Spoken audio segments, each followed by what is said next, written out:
Hello, good evening, ladies and gentlemen, to all the warriors out there. How are you guys doing right now? Can all of you say hi to me? Give me all the likes, all the loves, okay? Give us all the energy. Let me feel your energy. Let me feel your power here today in our 100X Entrepreneur Summit. Can I see you guys here swiping us all the likes and love right now? Let me feel your love. So I think I'm going to cue the song. Can you feel the love tonight? You see? Okay, so let me feel. Oh, we say Audie here. Hello, Audie. Hello, guys. Okay, please join in our 100X Entrepreneur Summit. This is part 2 right now. Okay, this is part 2 right now. So early on, we have the first session. We've ended it. We've got June. We've witnessed the opening, the launching ceremony. And earlier on, we also do have the sharing session as well, the interview session for Yvonne and Josephine as well. So for all of you to get to know them better, to get to know our co-founders, to get to know this community, this whole platform, what is it all about? So Alex says, I thought I am the first person. I shared. Hi, Audie, nice meeting you. Yes, nice meeting you as well, Alex. And we have Junhao. Hello, Junhao. Hello, guys. So continue to like, continue to tag your friends, and continue to share, because this is our part 2 session. So next session, as usual, our routine, every speaker session, we've got Q&A. So if you've got questions for the speaker, leave it in the comment box below. Don't be shy, okay? Don't be shy. And then after that, there will be the giveaways as well. Yeah, so let me know if you're here already, okay? In the comment box, say hi to me, okay? You can tell me what you guys doing now. Is this your tea break time? So I know in Malaysia it's tea break time usually. If you are from other country, let me know what time is it now. Where are you from? Are you from Australia? Are you watching this from India, New Zealand, US, or you are watching this from Singapore? Do let us know at the comment box below. I really love to interact with all of you. So say hi to me, okay? If you've won anything yet in our Facebook Live today, have you won anything earlier? How was the launching ceremony? Did you guys participate in it? Let me know at the comment box. How was the launching ceremony? I think we're really grateful to have, and it's our honor to have the deputy minister to join us for the session. So did you guys manage to catch that live early on? Let me know, yeah? Let me know at the comment box below. How was it? Do you guys love it? Do you guys... Hi, Kaylee. Hello, nice to meet you. How are you there, Kaylee? Well, we've just spoken yesterday and you are here again with us, Kaylee. Thank you so much for joining us. So earlier we had the launching ceremony. I hope that you actually popped in earlier on. You managed to witness that. If not, you can always watch back the replay. So we've actually officially launched our 100X Entrepreneurs Summit. Audie said, yes, I love the speech by the Deputy Minister. I was so inspired. Yes, agree with you, Audie. I totally agree with you. Katie says, yes, love your work. Yeah, thank you so much for your support, Kaylee. Of course, I think 200X as well. They have done a great job. So did you guys pop in and check out our launching ceremony? Yeah, I know Audie popped in. Kaylee says, yes. What about the rest of you guys?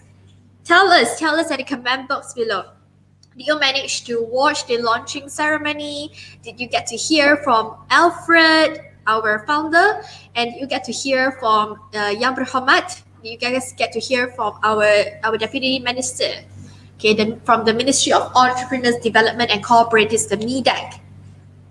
Let us know, yeah? Let us know at the comment box below. Oh, thank you, Kaylee, for the love and the like. Okay, virtual love and like back to you, Kaylee. Alex says, yes, Audie, I agree with you as well. Junhao says, Kaylee, lunch. What time is it for you there, Kaylee? Is it late evening already? Yeah, do let me know. Yeah, what time is it there? Okay, do let me know. Junhao, lunch. Okay, if you want to book a lunch with Kaylee, go and check out her website. Go and schedule 100lunches.com. Go and schedule a lunch appointment with her. Oh, it's 6:50 right now, so I assume it's dinner time. So yeah, Junhao, it's dinner time now, not lunch. Yes, it's dinner time for Kaylee in Australia. All right, guys, so if you're here right now, please do continue to participate because up next, I know you guys have had a long day. It's already almost 4 p.m. So we're going to do some exercise with all of you. We're going to do a pump-up session. We're going to get you guys refreshed. We're going to get you guys ready for the next session. So without further ado, I'm going to introduce all of you to Coach Josephine, okay, Coach Josephine for the pump-up session. Now, Josephine, she's truly passionate about fitness and nutrition, and she conducts classes both online and offline. She works hard, extremely hard, I would say, to drive health improvements. Her aim is to make a difference in people's lives. She believes that there is so much more to weight training than vanity, and believes it empowers people to take control of their lives and give them a daily sense of accomplishment and a healthy awareness of how everything they do and consume directly affects their mind and their body. So ladies and gentlemen, let's bring Josephine right now. Hello everybody, it's me Josephine again. I want everybody to stand up right now. We're going to do some workout and sweat a little bit, okay? So let's come up, stand up, okay? Yep, standing up, and just let me bouncing your knees, going up and down, bounce.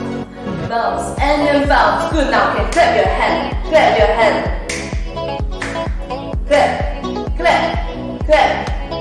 Good. 4, 3, 2, and then 1. Now when you big clap, open your leg, close. Jumping jack and close, and then open, and close, and then open, and close. You can go faster. 4, 3,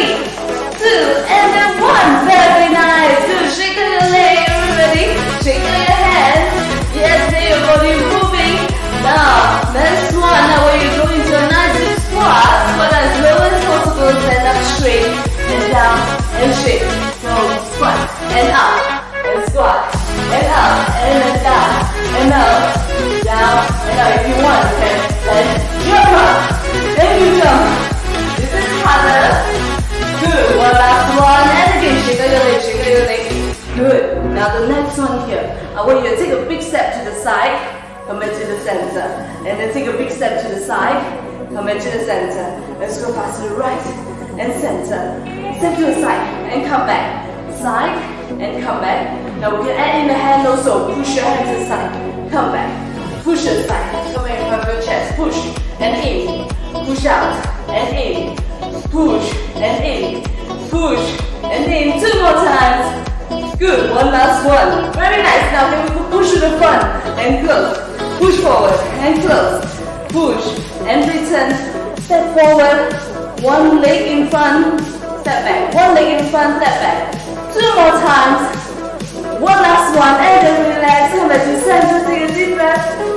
And then relax. One more time. And then relax. Now we're going to hop, hop, hop, hop again. Ready? We're going for the jumping jack. One more time. There we go. Open, close, open, close, open, close. If you can't jump, just do the hand and bounce, okay? If you can, let's jump together with me. 4, 3, 2, and then 1. Very nice. Now let's put your hand in front. Kick your knee to your palm. And kick, and kick, and kick, kick, kick. Touch your knee to your palm. 3, 2, and 1. Now we can go faster, faster, faster. Let's have it go up, okay? Come on, let's go down together with me. 4, 3, 2, and 1. And take another deep breath again. Take a deep breath in. And then return. One more time. And then relax. Last one. And then relax.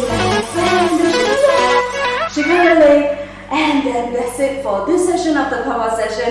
If you want to follow me, go to my Instagram, Jojo Pilates _IFBB _pro, or you can go to my Facebook, Josephine _IFBB Pro MY.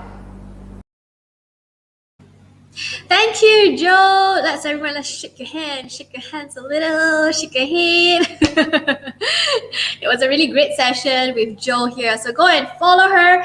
Go and like her account. Okay, it's down below. We actually included the link here. Okay, this is her account name, her social handle.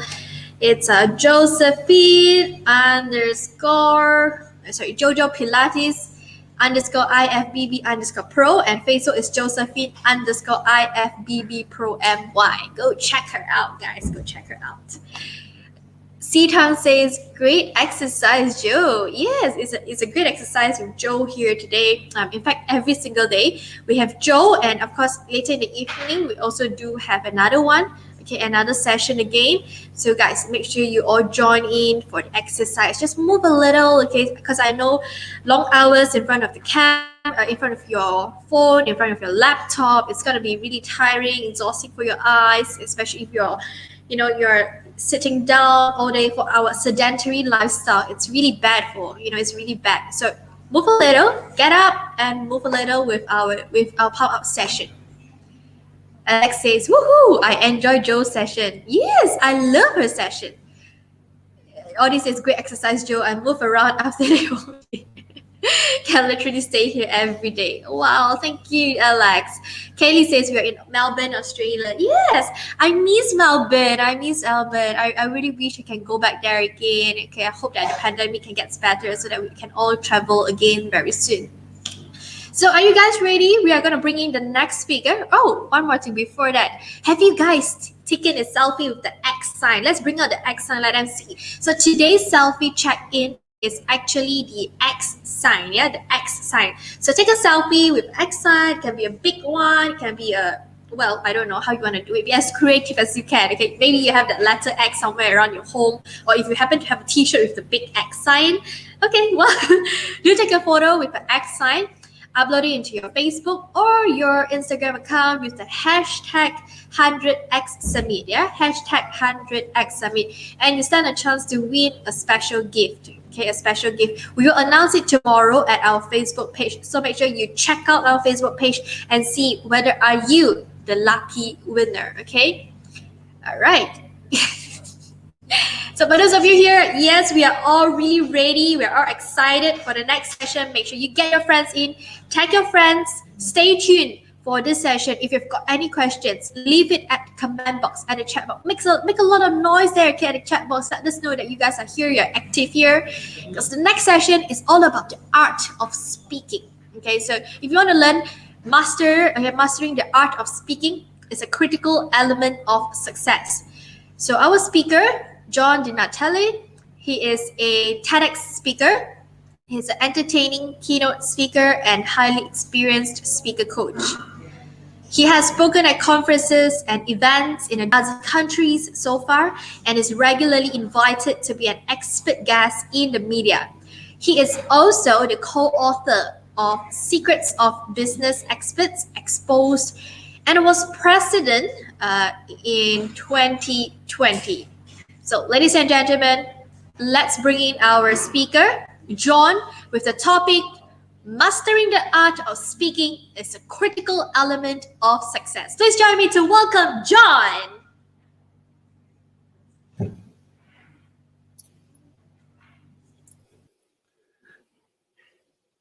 Hello.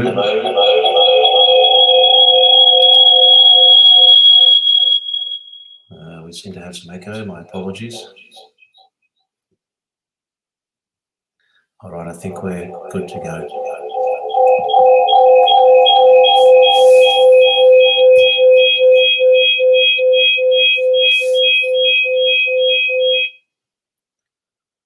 Sorry about that. I'm not sure what's happening there. Hopefully we can still hear each other. You can hear me.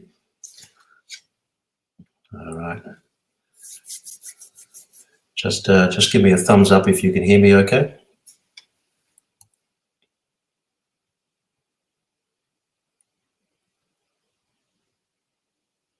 All right.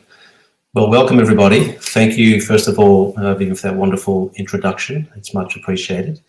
I am very, very happy to be here.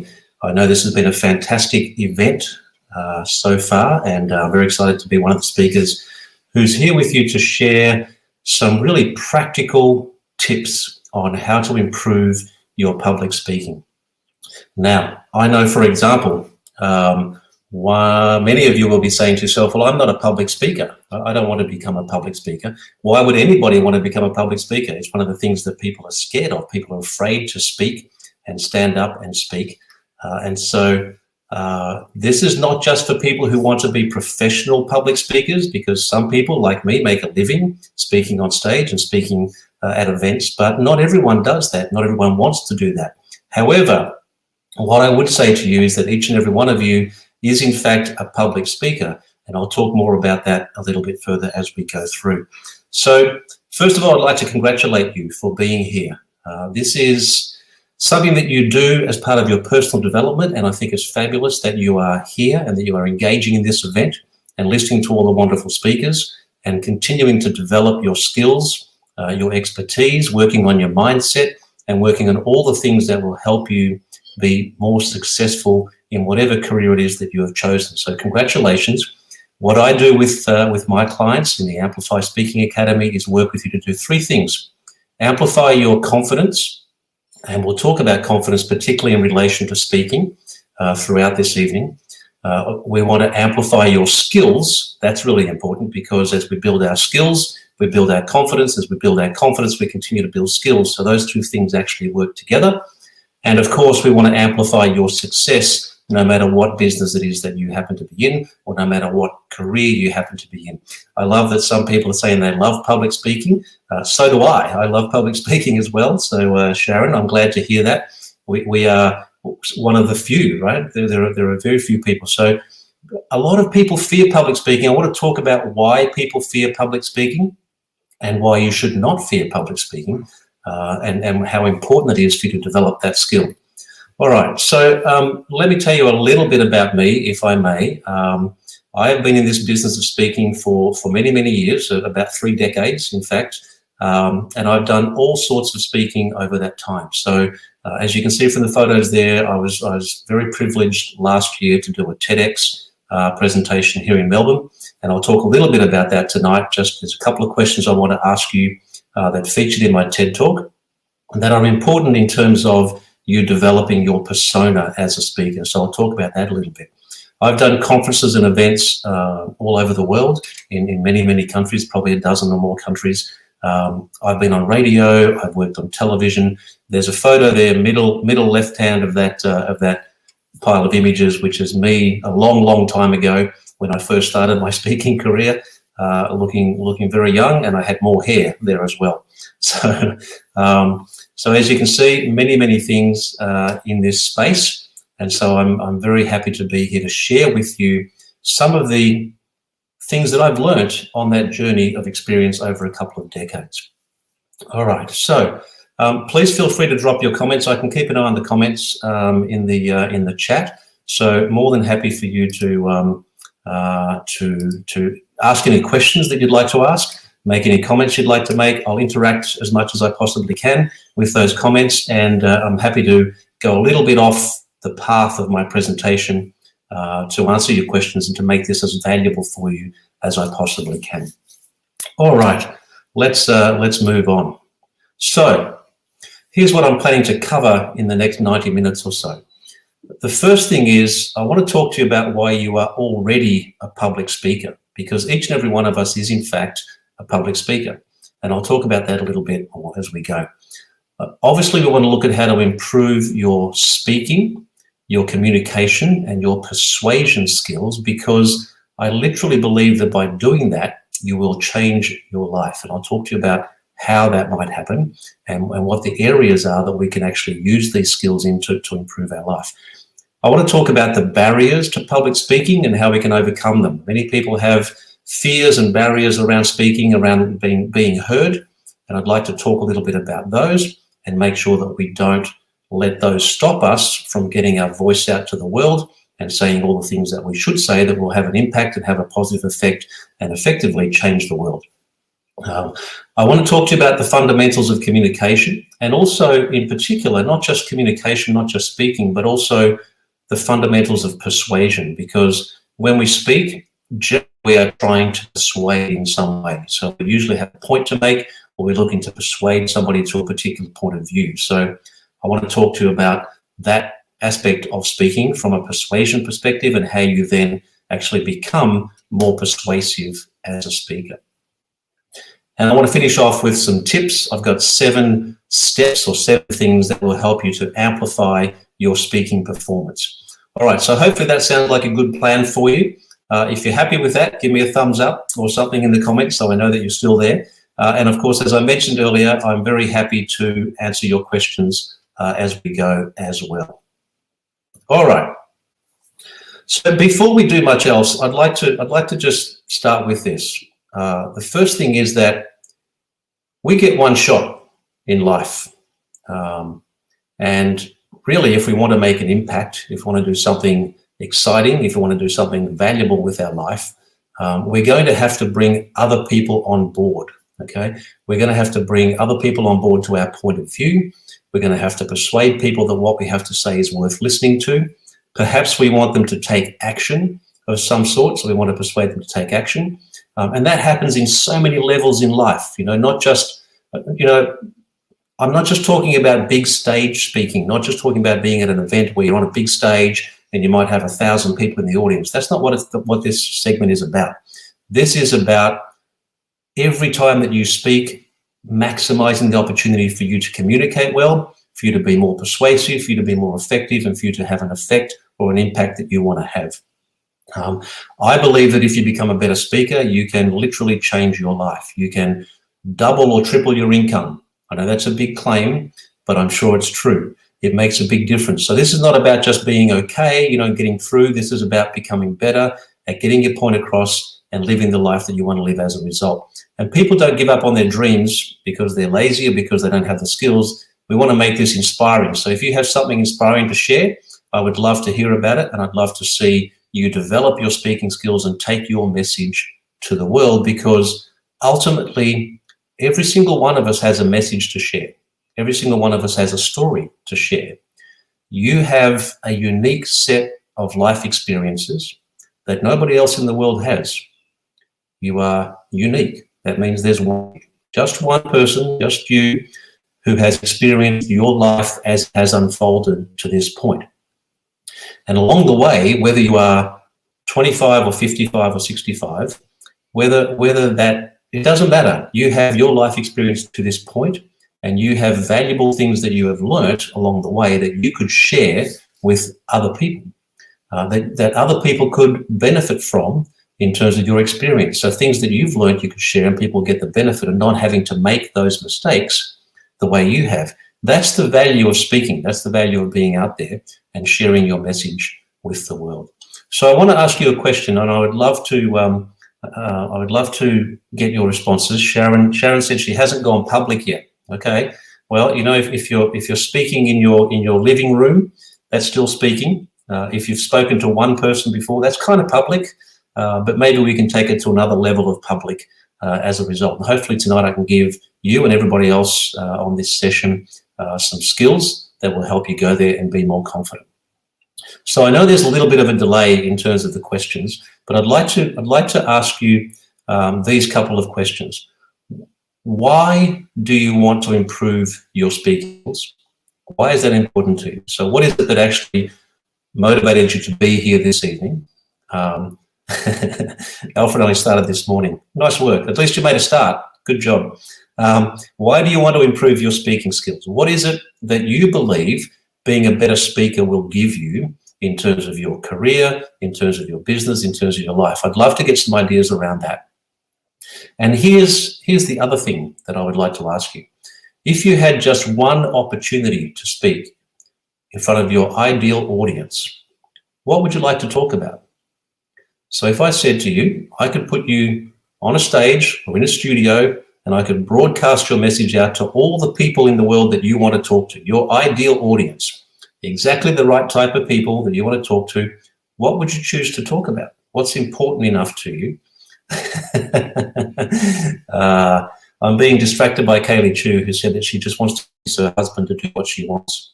I think Kaylee has mastered that art already. So if you had one opportunity, what would you do with that ability to speak and communicate? What would you talk about? And why is that important to you? I'd like you to think about that, because that's the driver of developing the sorts of skills that we want to talk about tonight. Okay. So sometimes when I ask that question, these are some of the answers that I get. Some people say, I want to speak on big stages, you know. I want to go and be a speaker at conferences and do events and do that stuff. A lot of people talk about wanting to do a TED talk, pardon me, or a TEDx talk. And that's really okay if that's part of your plan, if that's part of your goal. That could be something to aspire to. A lot of people talk about just selling. You know, they want to sell online. They want to build a business online. They have a side hustle or a side business, and they want to be able to speak more effectively and communicate the value proposition of their business more effectively. Right? And so that's another reason. Some people say, look, I'm a manager or a leader, and I want to be able to communicate with my team better. I want to be able to lead my team more effectively. I want to be able to inspire them and motivate them to achieve the goals that we want to achieve in my team. So there are lots of different reasons that people decide that speaking is important for them.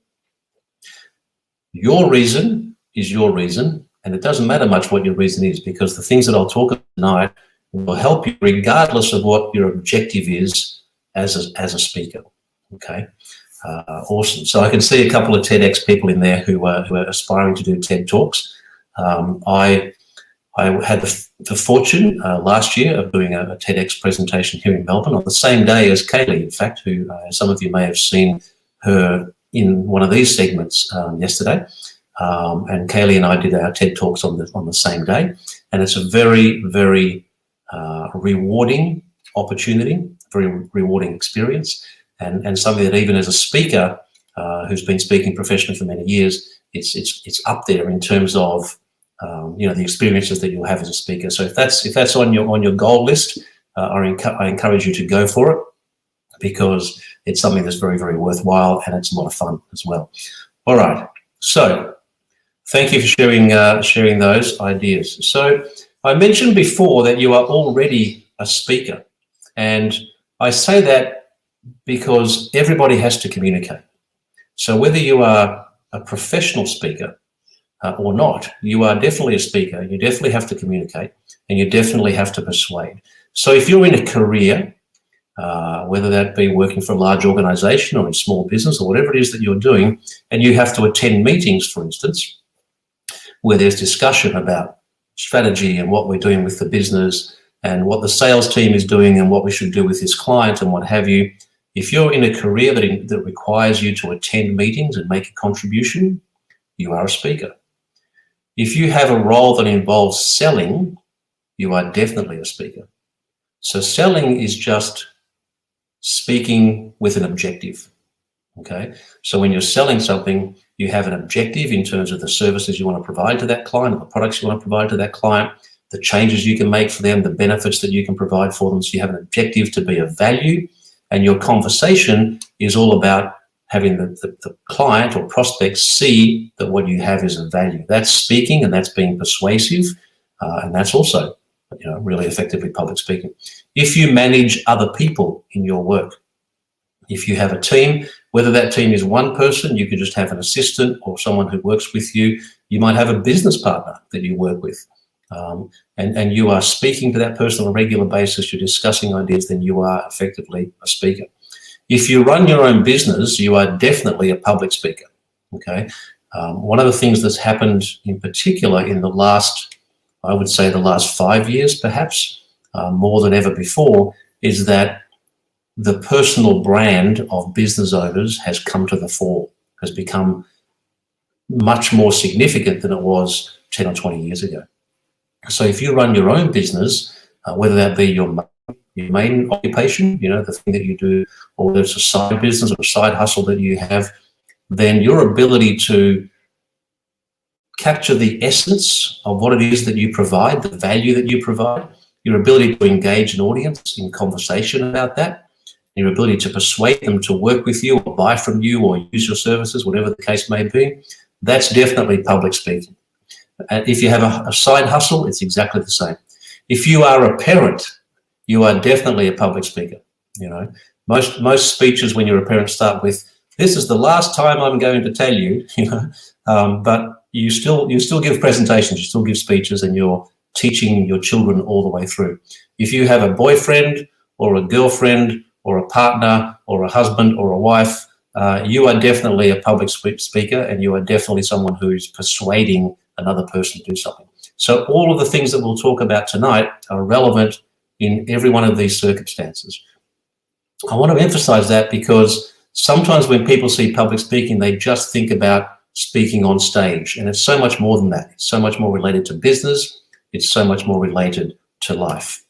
So let's have a look at what the barriers are. What are the things that stop people speaking? What are the things that, in fact, prevent people from getting out there and sharing their message with the world, even though it might be a really valuable message and the world needs to hear it? Sometimes these things get in the way. And tell me if any of these are relevant for you. The first one, of course, is fear. And so many of us fear being in the spotlight. Many of us are not comfortable in that situation. And many of us just feel a little bit exposed when that happens. When we're called upon to say something, we're called upon to speak.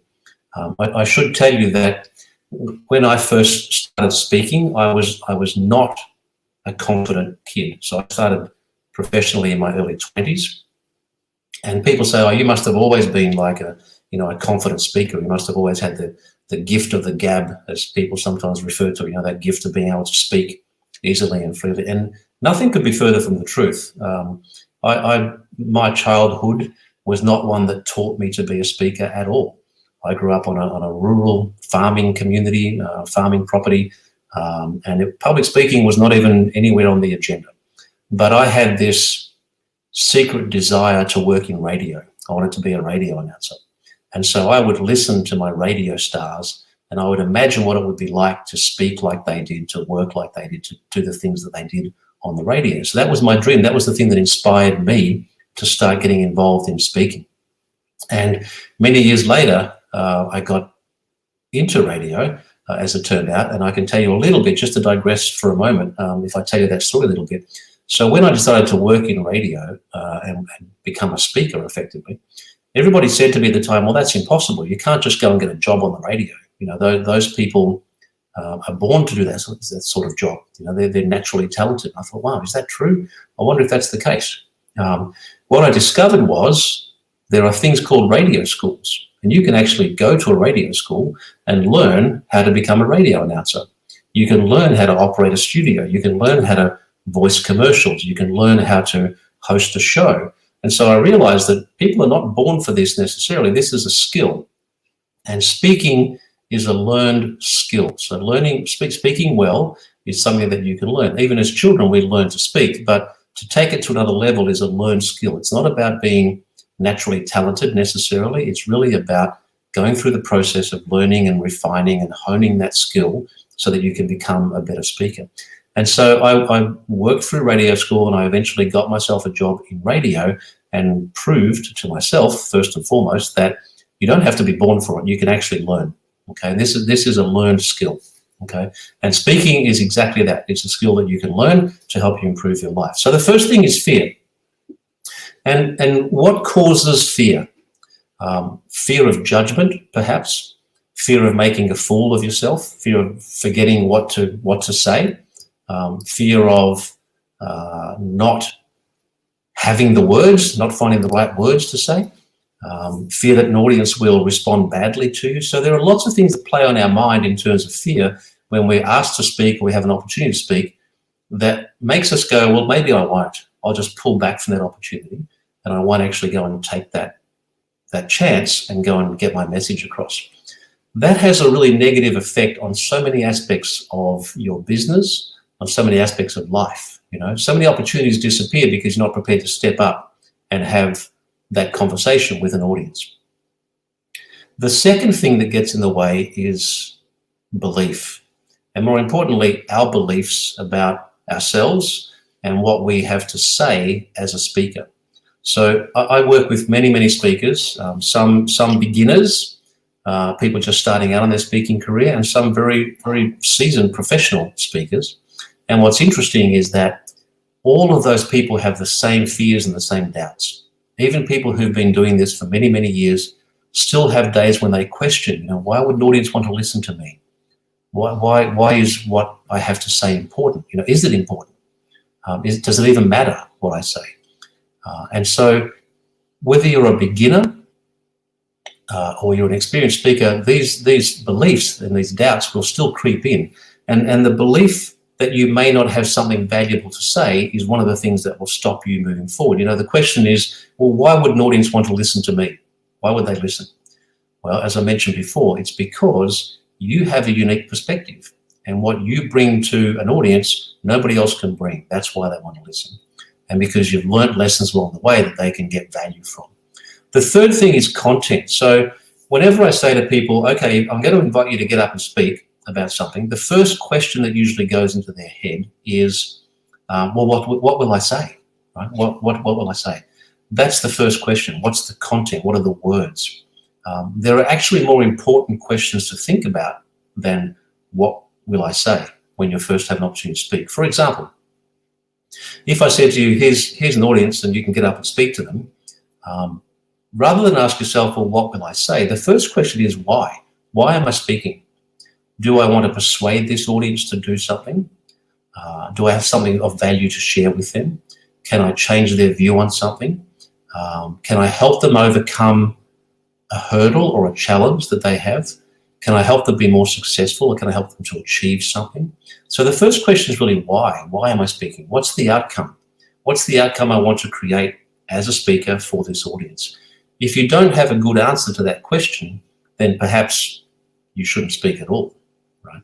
So the what will I say is the first question for most people, but usually not the most important question, because once you know why you're speaking and what the outcome is you want to create for that audience, the words tend to come much more easily. The next one is the audience itself. So one of the questions people ask themselves is, okay, well, I'd like to speak, but where will I find my audience? who's going to listen to me? Where will I go and engage with people and have that conversation? So, who is my audience? How do I find them? How do I engage them? Is another big fear that people have. They're sort of going, well, I could speak, but I don't really know who to speak to. Okay. And the last one is the delivery. So how do I actually speak? When I get on stage, I stand up the front to speak somewhere.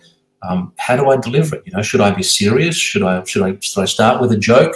Should I tell some stories?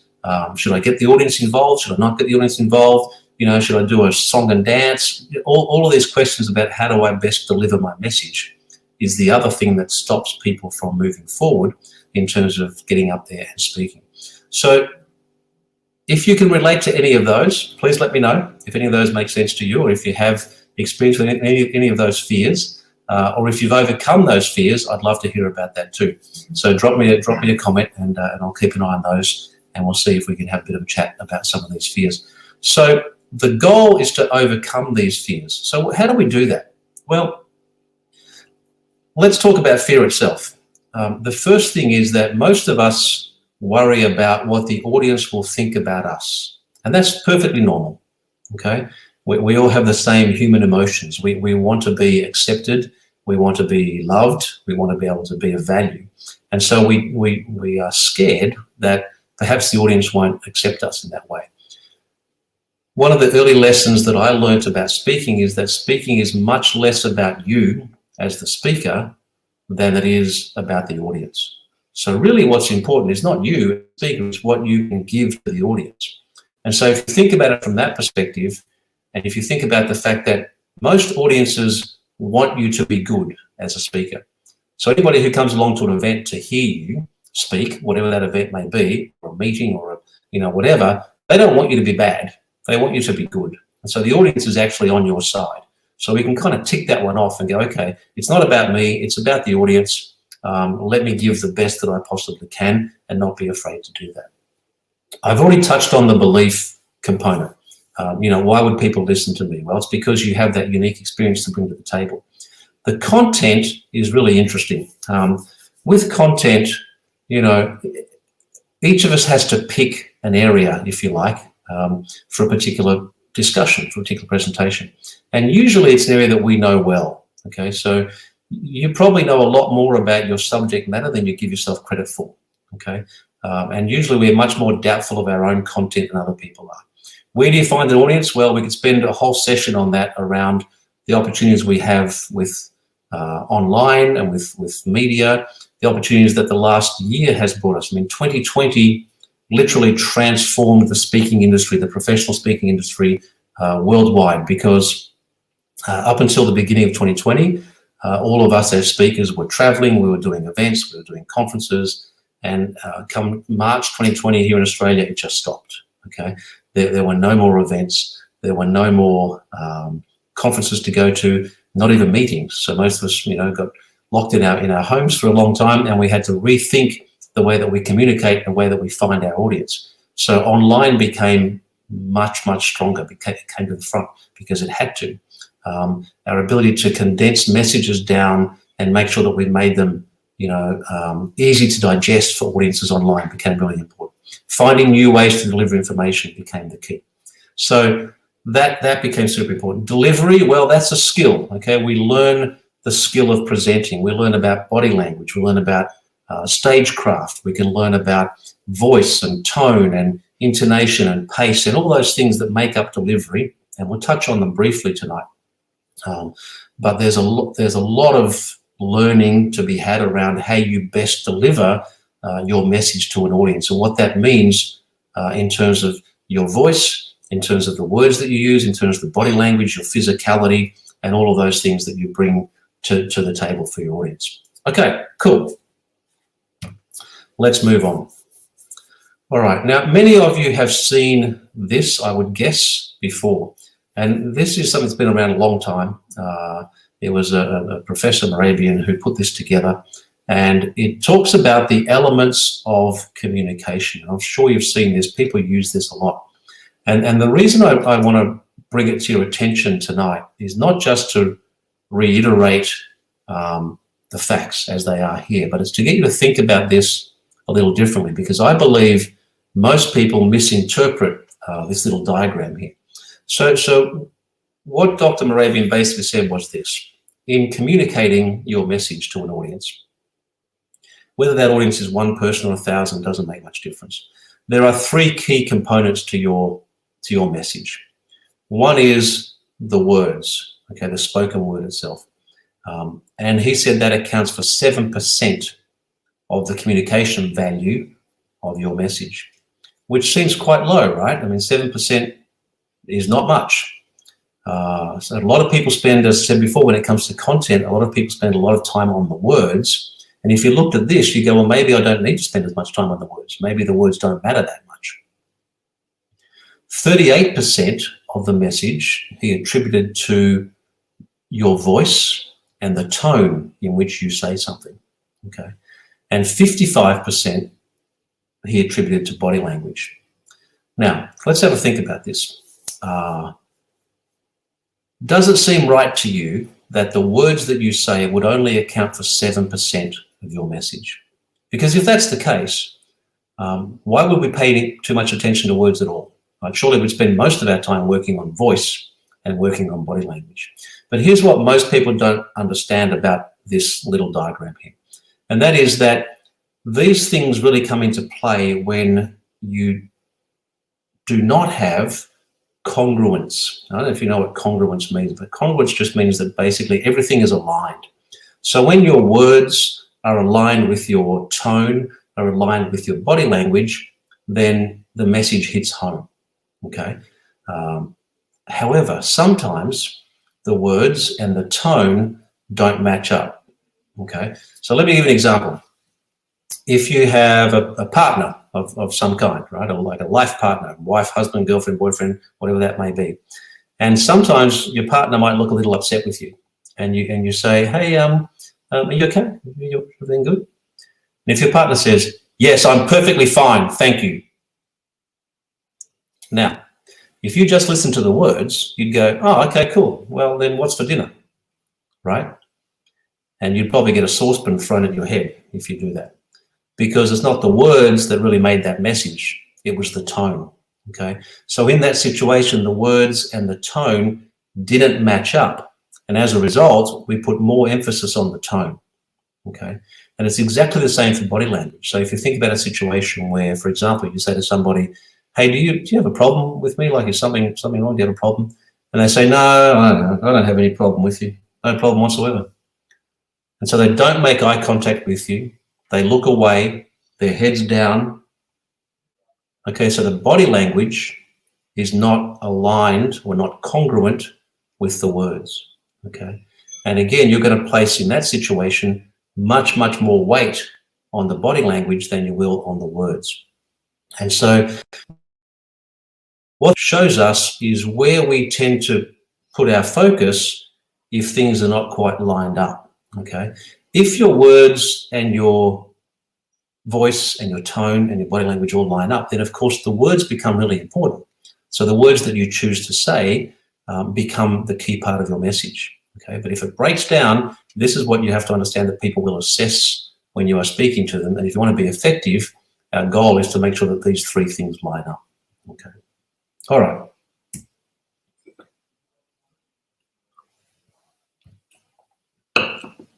So, as I mentioned at the beginning, a little while ago, I had an opportunity to present a TED Talk here in Melbourne.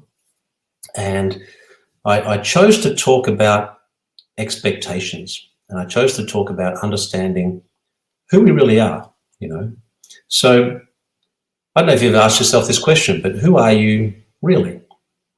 Not what's your job title, not what's your occupation, not what does your family expect you to be or who they expect you to be or your partner or your friends, but who are you really? What's the fundamental nature of who you are and what you're really all about? And so I posed this question, and I mention this here for you only because I think it's a valuable question. If we're going to speak and we're going to present and deliver a message, it's important to know why, and it's important to know what we're trying to create for our audience and also what we want our audience how we want our audience to perceive us in terms of who we are and what we want to be known for. And so asking yourself that question helps you to hone in or focus in on the really important aspects that you want to communicate, okay, in your work, in your life. What's your story is a really interesting question to ask yourself. You know, what is my story? Often we discount the value of our own experience.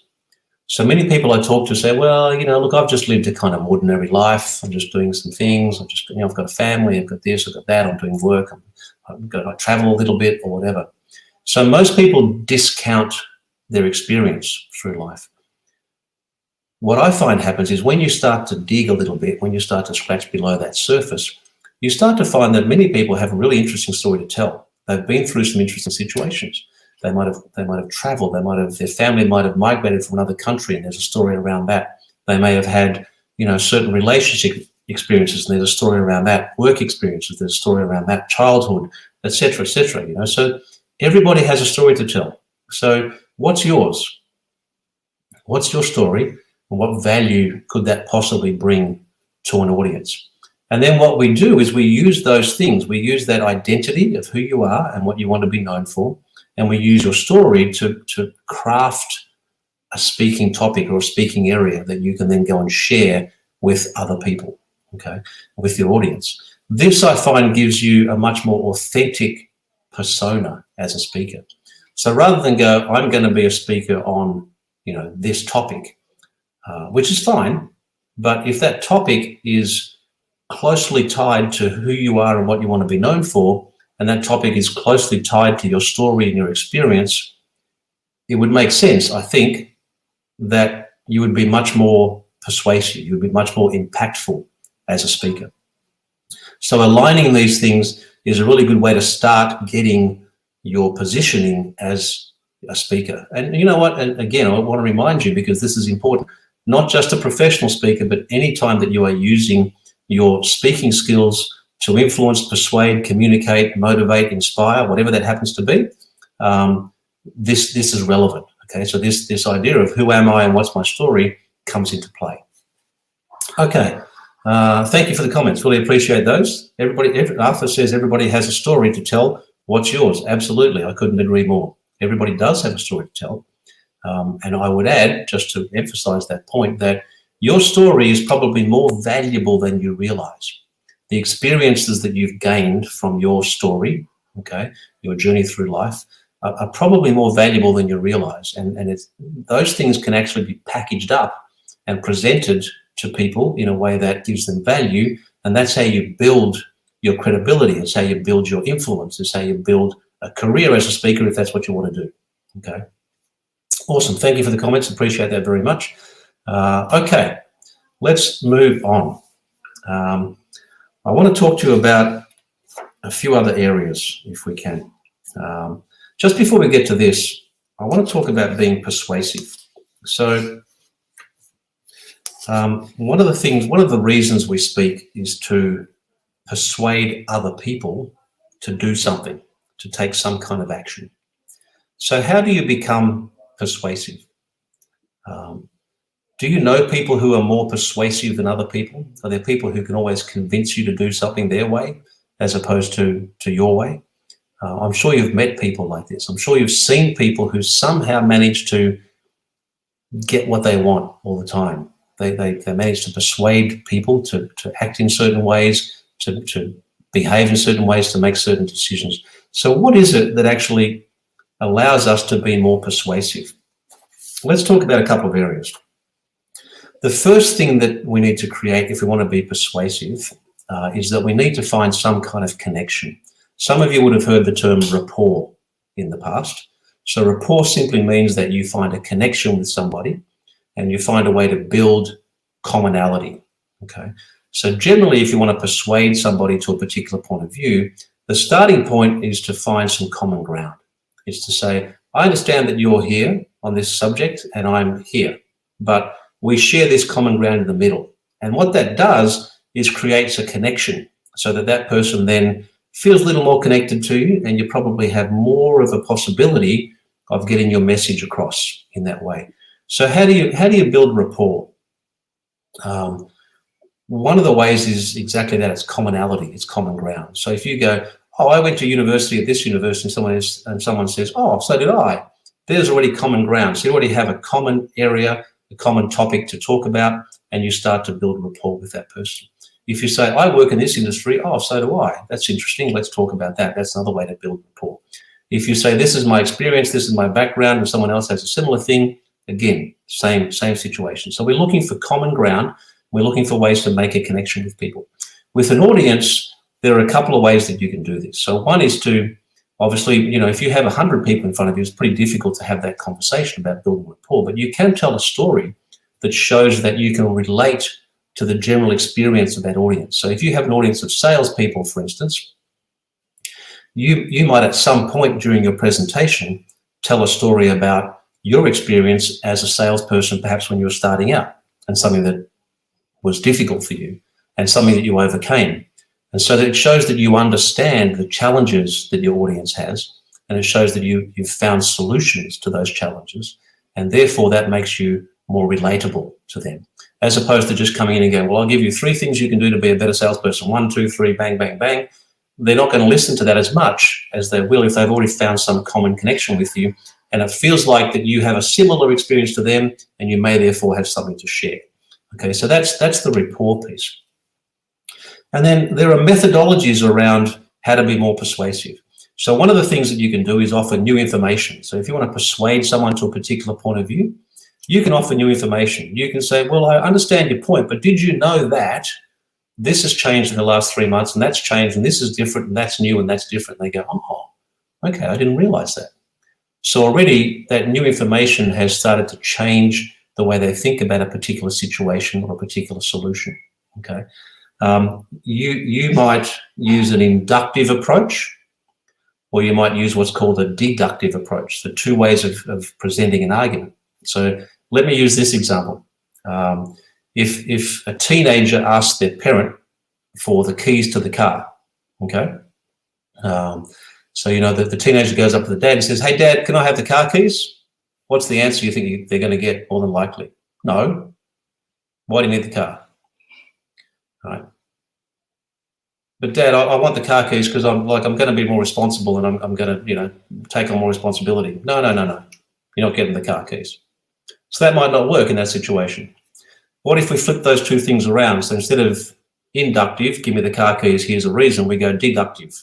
What if the young person rolled up to the parent and said, Dad, I've been thinking about taking on more responsibility, and being more mature and grown up. It's like, wow, that's interesting. Really? Yeah, and part of that is, taking responsibility for driving a car. So I'm going to go out tonight. Can I borrow the car? You might have more chance that way, okay? So that's an inductive approach versus a deductive approach, 2 different ways to approach the same argument and possibly give you a different outcome. So you can choose between those. The other thing we can do if we want to be persuasive, and again, if you're in a relationship, you've probably encountered this plenty of times, and that is that you can anticipate the counter arguments, okay? So if you have a point of view to put across, it's valuable for you to think about, okay, if I put this view across, what objections, what counter arguments am I likely to get? What are people likely to say in response that will block my path to success in terms of whatever it is that I'm trying to achieve at that point? So anticipating the counter arguments and talking about them early is really helpful as well. So you might have a situation where you say, now, ladies and gentlemen, I know that many of you will be thinking that public speaking is quite difficult, and many of you will be thinking that public speaking is quite challenging. However, I'm here to show you that public speaking can be really rewarding. I'm here to show you that public speaking can actually transform your career. I'm here to show you that public speaking can transform your life. Let's have a conversation about public speaking. Okay, so already you've kind of noted some of their objections, you've noted some of the counter arguments, and you're starting to soften those in the audience's mind, and you can start to work on those in more detail as you go. All right. Couple more things in terms of being persuasive. One of the things that people use a lot is guilt, right? So if you want to be persuasive, you can guilt people. I don't recommend this as an approach, okay? You know, you can make people feel guilty, and then that might help you be more persuasive, but I don't really recommend that as a great way to be a persuasive speaker. What works really well, I find, is a combination of these strategies. So you might use a little bit of inductive versus deductive. You might use some new information. You might use, you know, a counter-argument approach, and that'll give you a much better way of getting your point across and communicating with an audience. All right, so let me see. Hopefully, guys, this is all making sense for you, and you're getting some value. I'd like to just stop for a moment, and if anybody has any questions or any comments they'd like to make, please do, because that certainly helps me keep this aligned with what's important for you, and I want to utilize the time as effectively as I can to give you as much value as I can. All right, so I'll just give you a second or two, and if we don't get any questions, then I'll move on. All right. Okay, so let's have a look at some other areas. I want to give you 7 ways in which you can build your speaking performance, 7 ways to amplify your speaking performance. So let me run through these with you, if I may. The first one is to do your homework. Now, I know that doesn't sound like much fun, okay? Doing homework doesn't sound like fun, but if you are to speak to an audience, whether that audience is, you know, a couple of people or a large audience, it would make sense, would it not, to actually understand that audience first. You know, who are they? Who are you speaking to? What are their beliefs? What are the things that they believe to be true about whatever it is that you want to speak about? What are their biases? What are their prejudices in terms of your topic? How would you address those early in the presentation to make sure that you cover them off early and you start to disarm the audience in terms of that content? What have they seen before? You know, have they tried something that has worked? Have they tried something that hasn't worked? And if what hasn't worked is what you're going to present, it's going to be more difficult, obviously. So you need to find another way around things. So doing your homework is really important to understand, who am I speaking to? Why am I speaking to them? And how do I get them to actually take the steps that I want them to take? Okay. Oh, cool. That's Arthur. Thank you. That's a really cool question. I'll come to that in just a moment. So understanding your audience, and well, actually, this probably fits in perfectly right now. Arthur asked a question, which was, how do you take into consideration the cultural aspects of the audience that you're speaking to? This is really important. For example, I was fortunate to work, as I mentioned at the beginning, in many different countries, predominantly around Southeast Asia. And I found early on that audiences respond quite differently to different things that you might say. So culturally, you know, some cultures are quite outgoing and quite loud and quite brash.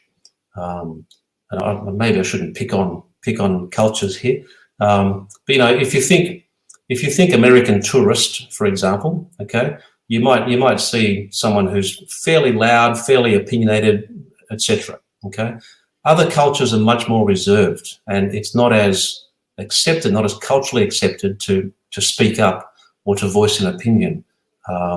In some cultures, for example, it's quite okay for a man to have a view and to speak and to have an opinion, and it's less acceptable for a woman to have that opinion.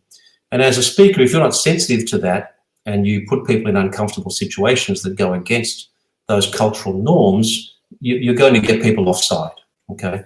So this is part of doing your homework, and I think that's really important. So, you know, who is my audience? If there's a cultural aspect to be taken into account, really important. Some audiences have common beliefs. So let's say you're speaking to an audience who are part of a church group, for example, okay? They will have a common set of beliefs, which is kind of a culture in a way. I mean, cultures are built on beliefs and commonality. So I guess if you belong to that kind of group, that's sort of a culture. And if you go in there with something inappropriate or something that's not going to land well with that audience, you're going to get people offside very early. So I think it's important to understand your message that you want to get across, and the audience and any cultural aspects of that message are really important. I taught presentation and selling and negotiation and you know, sales mainly for many years throughout Southeast Asia. And, you know, if I'm working in Thailand, for example, it's very different to working in KL in Malaysia. If I'm working in South Korea, it's very different to working in the Philippines. And so there are cultural norms, if you like, in terms of how people interact and how people communicate. So becoming aware of that is a little bit of experience. You will make mistakes, you know. I've tried things with certain audiences in certain countries that haven't worked because I wasn't sensitive enough to those cultural aspects. And then you realize, you kind of go, wait, this is not working. Something's up here. And as you get to know an audience, you get to know a culture, you can work in much more closely. So great question. Thank you very much for bringing that up.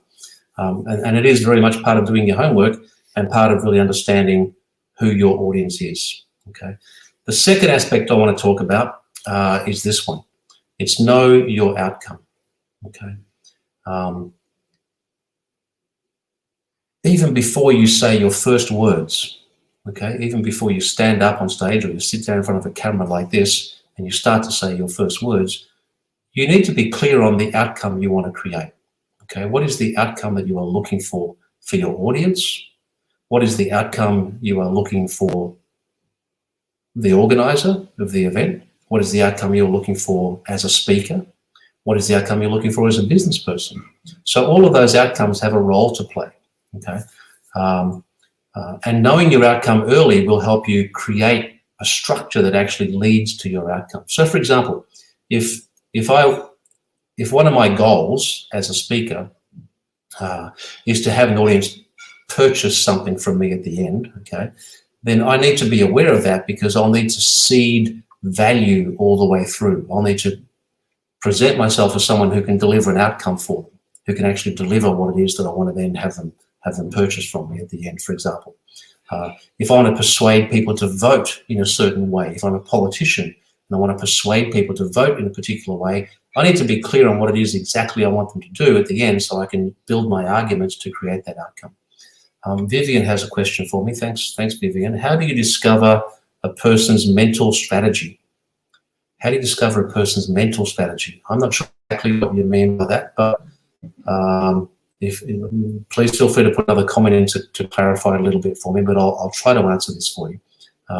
I think when we communicate with somebody else, people have certain ways of going about their arguments or certain ways about going about how they respond, how they communicate. So, you know, some people will be very hard and very in your face and very harsh. Other people will be more funny and persuasive and likable, you know. So we all have these patterns and strategies that we use to communicate and get our points across.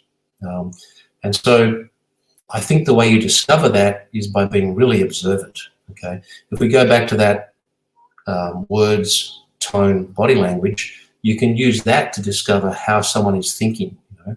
If their words say one thing but their body language says something else, you go, not consistent. Maybe what they're trying to say is something else altogether.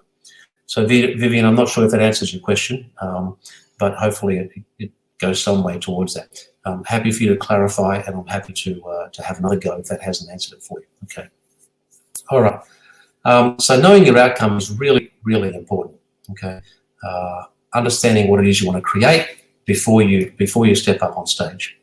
Here's the other one. You need to manage your state. Okay. So if you've done any kind of personal development, I'm sure many of you have, you know that state is really important. So how you come across physically, your mental state, the physical state before you go on stage, whilst you're on stage, whilst you're presenting, is really, really important. So managing that is part of amplifying your speaking performance, okay, becoming a better speaker, becoming more persuasive.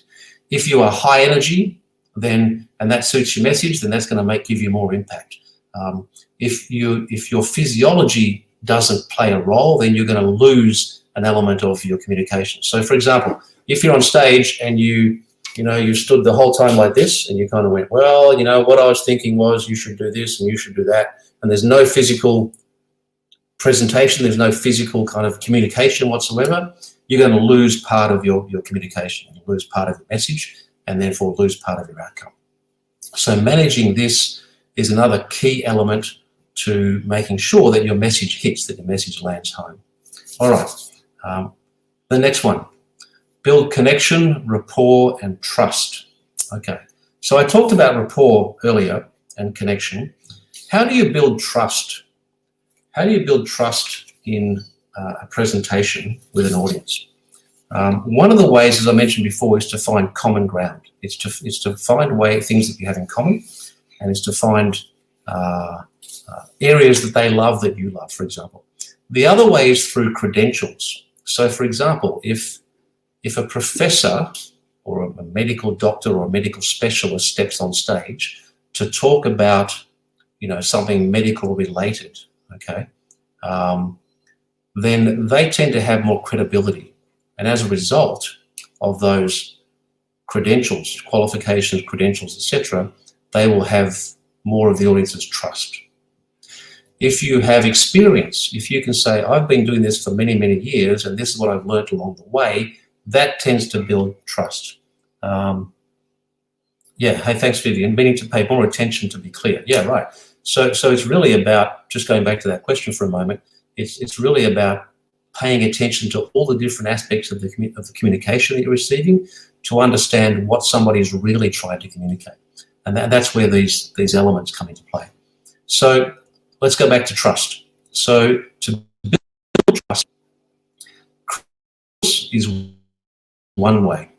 Qualifications, credentials, all those letters. When you see someone who's got 20 letters behind their name, that's one way of building trust. Experience is another way to build trust. So having done something over and over again, having been there and done it, is a way to build trust. Referrals and recommendations, so testimonials and recommendations, is a great way to build trust, because when you say, I'm terrific at something, people kind of go, yeah, okay, you might be, okay. I'm happy to kind of accept that to a point. When someone else says that person's great at something, we tend to pay more attention, because it's a recommendation. It's not self-serving. It's just them saying, hey, this person's great. Go and talk to that person. Okay. So recommendations are another great way to build trust. Recommendations, testimonials, etc. Another great way to build trust. Sticking to your message is another great way to build trust. One of the reasons we dislike politicians, one of the reasons, I know there's many reasons, but one of the reasons is that often, they'll say one thing today and say something else tomorrow, entirely different.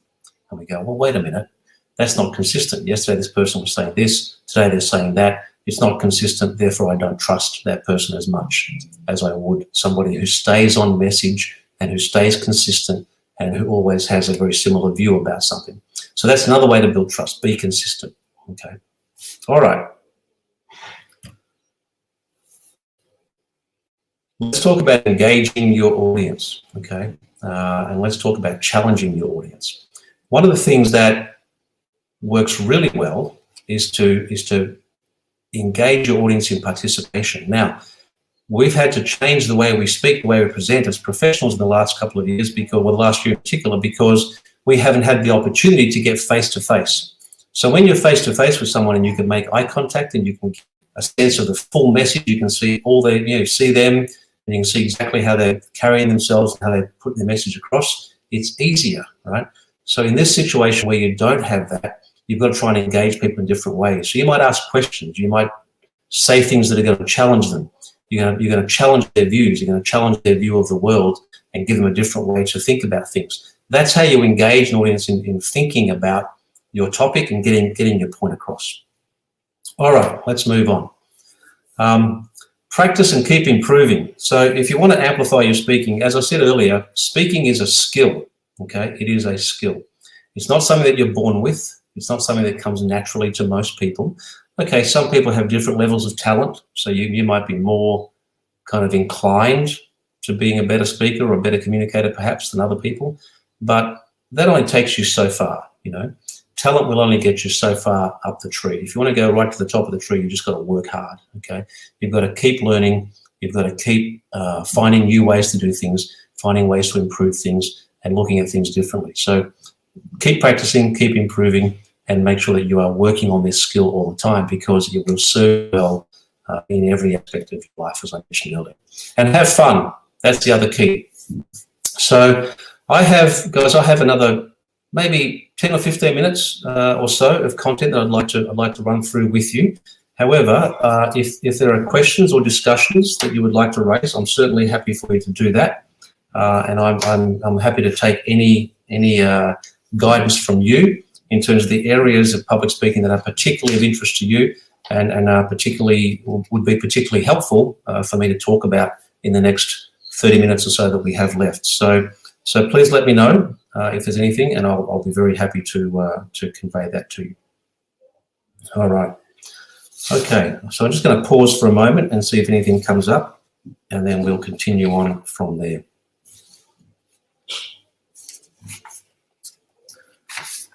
All right. Okay, so one of the things that I often get asked, let me just hop off this slide if I can. Here we go. One of the things that I'm often asked is how do I get to speak at bigger events? How do I get to speak on a bigger stage? How do I get to do a TED Talk, for instance? How do I get to do conferences? Can I be paid to speak? You know, is that something I could do as a paid profession? And when you think about it, we can be paid for speaking in many ways. We can be paid as a speaker, so you may get a speaker fee, as many people I know, many people I work with do, including the fabulous Kaylee Chu, who was here earlier, who has a fantastic story and who now is invited to go and speak at events and speak on big stages to tell that story, and is paid as a speaker. So that's one way that we can get a remuneration for our speaking. One of the other ways is to persuade people to purchase something or to engage in something. So that's the business aspect of speaking. And then another way is to go and do some things that build credibility, like TED Talks. And so people often say, well, how do I get a TED Talk? How do I get to that point? The number one thing that I say to people is, first of all, be really clear on who you are and what your message is. What is it of value that you have to share with an audience? And it doesn't have to be, you know, often we'll have a whole bunch of different topics that we can talk about. So, you know, I might talk about speaking like tonight. I might talk about selling and negotiation and you know, wealth creation, investing, management, all sorts of things. But generally, if we can hone it down to an area that we focus on, and we become known as who is a leader, a thought leader in that space, that's the number one key to becoming successful as a speaker. Because no matter how much we do in terms of, you know, getting out there and talking to people, unless we can be seen to be changing something, unless we can be seen to making a difference, it's difficult then to engage audiences at that level. So the first thing is to be very, very clear on exactly who you are and what it is that you want to speak about, and have a message. What is the one message that you want to share with the world that everything else kind of revolves around? I know that many of you have something that's in here is really important to you, that perhaps is not part of your work, perhaps is not necessarily part of your career, but it's important to you because you believe it makes a difference to people, individuals. Maybe it makes a difference to the climate. Maybe it makes a difference to, you know, wildlife or animals or pollution, or whatever it happens to be. So whatever that is that you can find that you have a passion for and you have a real desire to share that with the world, that's the best way to get yourself on this path to becoming recognized as a speaker. You know, getting out there and hunting for a TED Talk is fine, and you can go out and chase all the organizers and go to all the events and fill out the form, do all those things. But really, people are looking for that one idea. They're looking for that one message, that one thing that will, you know, change the world. I mean, they talk about ideas worth sharing, okay? So what is the idea that you have that you can share with the world? All right. One of the other aspects of being a speaker is that you can work as an MC. So MCing is also part of speaking, okay? And many people build a career around MCing, not so much speaking, and it's a very different role. So I want to talk about that a little bit, because one of the things that you can do to build profile is not just speak at events, but you can host events, okay? And you can bring people along who are specialists in their field. And by interviewing those people and talking to those people, you effectively become an expert by association. So if you think about all the talk show hosts, for instance, talk show hosts don't really speak as such. What they do is they engage in conversation. They ask questions, right? They convey messages to their audience from the speaker or their guest, and then they convey them back. So they become kind of the hub of that discussion. And if you're not really comfortable as a speaker to go and speak on stage or with an audience for 20 minutes or 30 minutes or 40 or longer, one of the great ways to build that confidence is to work on becoming an MC and getting yourself involved in that way.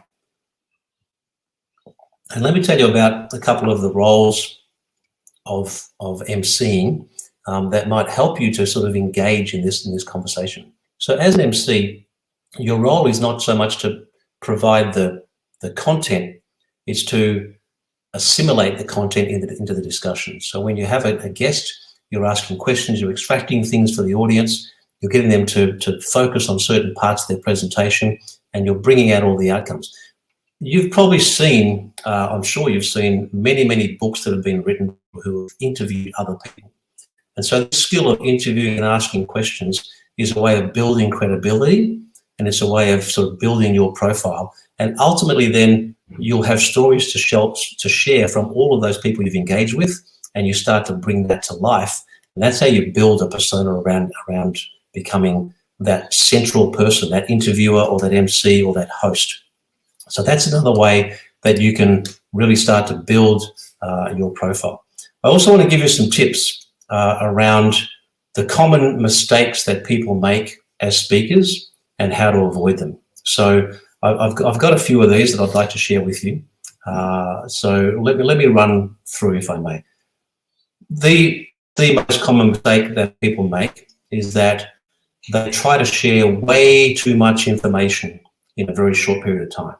So I'm sure you've been to presentations where you see a PowerPoint slide and it has 4,000 words on it, okay?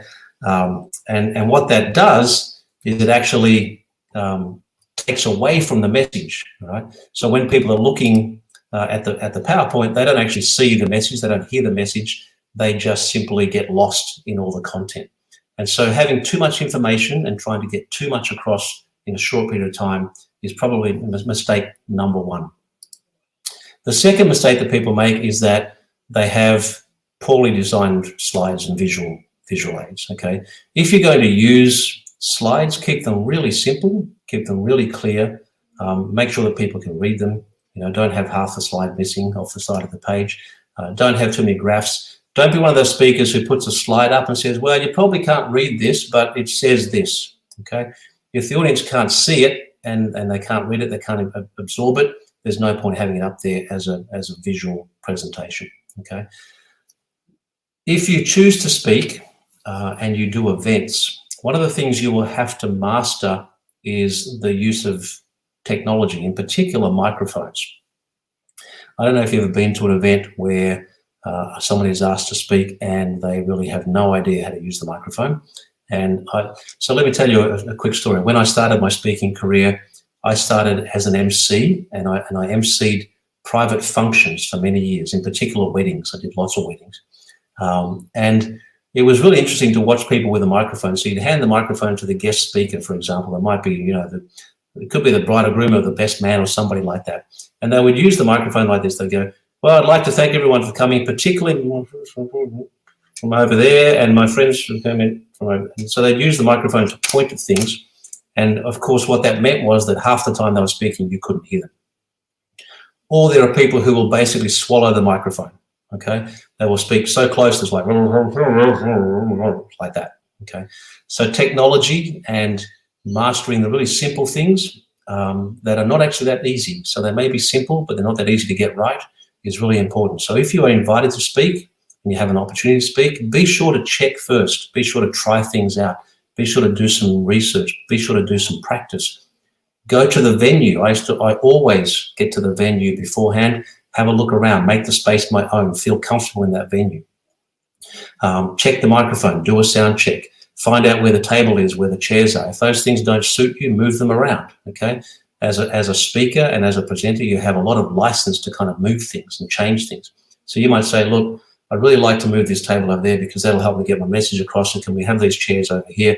Don't be afraid to do that. Set the environment up for you so that you can maximize your message, you can maximize your impact as a speaker, and get that across. Not connecting with the audience, okay? And I don't mean this in the way of, any technology aspect. This is about connecting at a sort of physical level. Well, let me rephrase that. I don't mean connecting at a physical level like giving the audience a hug. I mean making sure that, for example, you maintain eye contact with your audience. If you don't look at your audience, then they see that as a sign that you can't be trusted. They see that as a sign, for example, that you have something to hide. So if you can't make eye contact with somebody, they will wonder why that is, and it's like, does this person have something to hide? Are they not confident enough? Are they not going to be able to come across?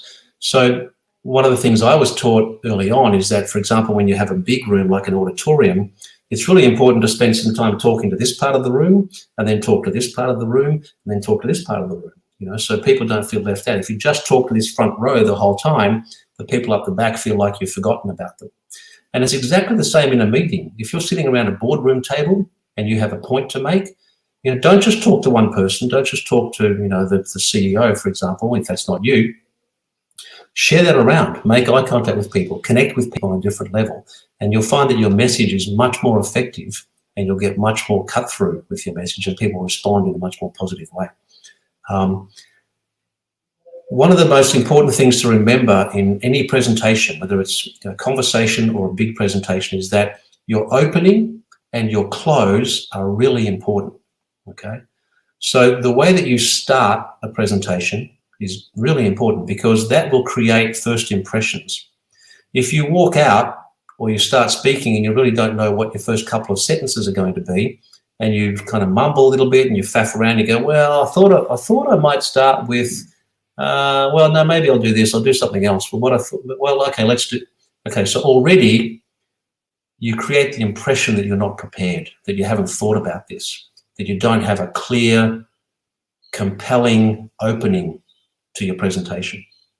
And that will make it difficult for the audience to connect with you, okay? Because they'll start to feel like you're not really there for them, okay? Don't make too much eye. Don't let your eyes do this, okay? When I say make eye contact, I don't mean like 3 seconds, everybody, because you drive people crazy and you just look like you've lost the plot, okay, in that regard. So first impression is really important. So your opening is really important. And the other thing to remember is that the next most important part of your presentation is the close, okay? How will you close the presentation? What's your objective at the end? Remember, we talked about objectives and knowing what your outcome is. Then how do you create a powerful, compelling close? So you might open your presentation with a fact that's a bit controversial. You might say, did you know that 4 out of 5 people believe this? And you want us to go, wow, really? That seems like a lot. And then you can go on to explain why that's the case, or what that means, or how that should affect them in terms of their thinking. And at the end, you might say, so because I said that 4 or 5 people might believe this, what we need to do is, this. We might have a strong close, strong call to action. So you've heard about call to action. I'm sure you've heard that phrase before. That doesn't have to be a sell. It doesn't have to be a hard sell at the end, okay? It's not about that necessarily. Not every presentation needs to have a hard sell at the end of it. The call to action may just be, if you like this and you'd like to find out more, go and have a look at this. If you'd like to connect with this, go and do this. It doesn't have to be something where you go, and before you leave here today, you have to do this. It really depends on the context for your presentation and what it is that you want to do. First impressions matter. You've heard this before. So, when you start a meeting or you start a presentation, or if you're on stage, walking out is really important, okay? So if you kind of shuffle out and your shirt's hanging out and your shoes aren't done up, you're going to create an impression. That might be the impression you want, by the way, but it may not be. And as a result, you've got to be really conscious of what that first impression is that you create. And most people, when you do a presentation, remember the opening or remember the close.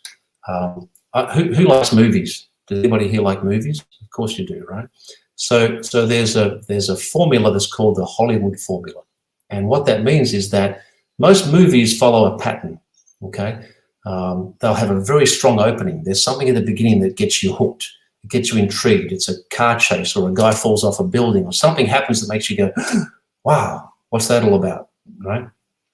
And that's the same for a presentation. You want to have something that captures the audience's attention and sort of gets them engaged, gets them sitting forward a little bit and going, oh, this is interesting. What's this person going to talk about?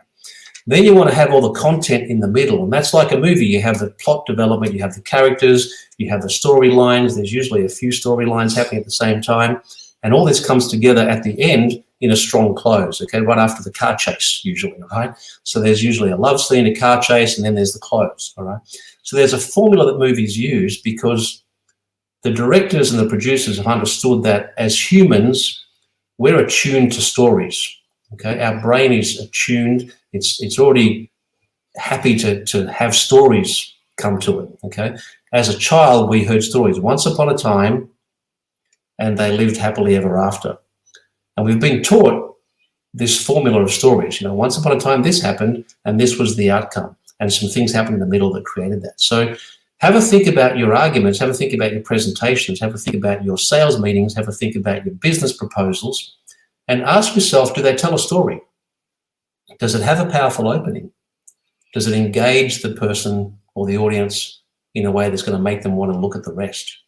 Have I got all my facts? Have I got all my storylines? Have I got all my content right?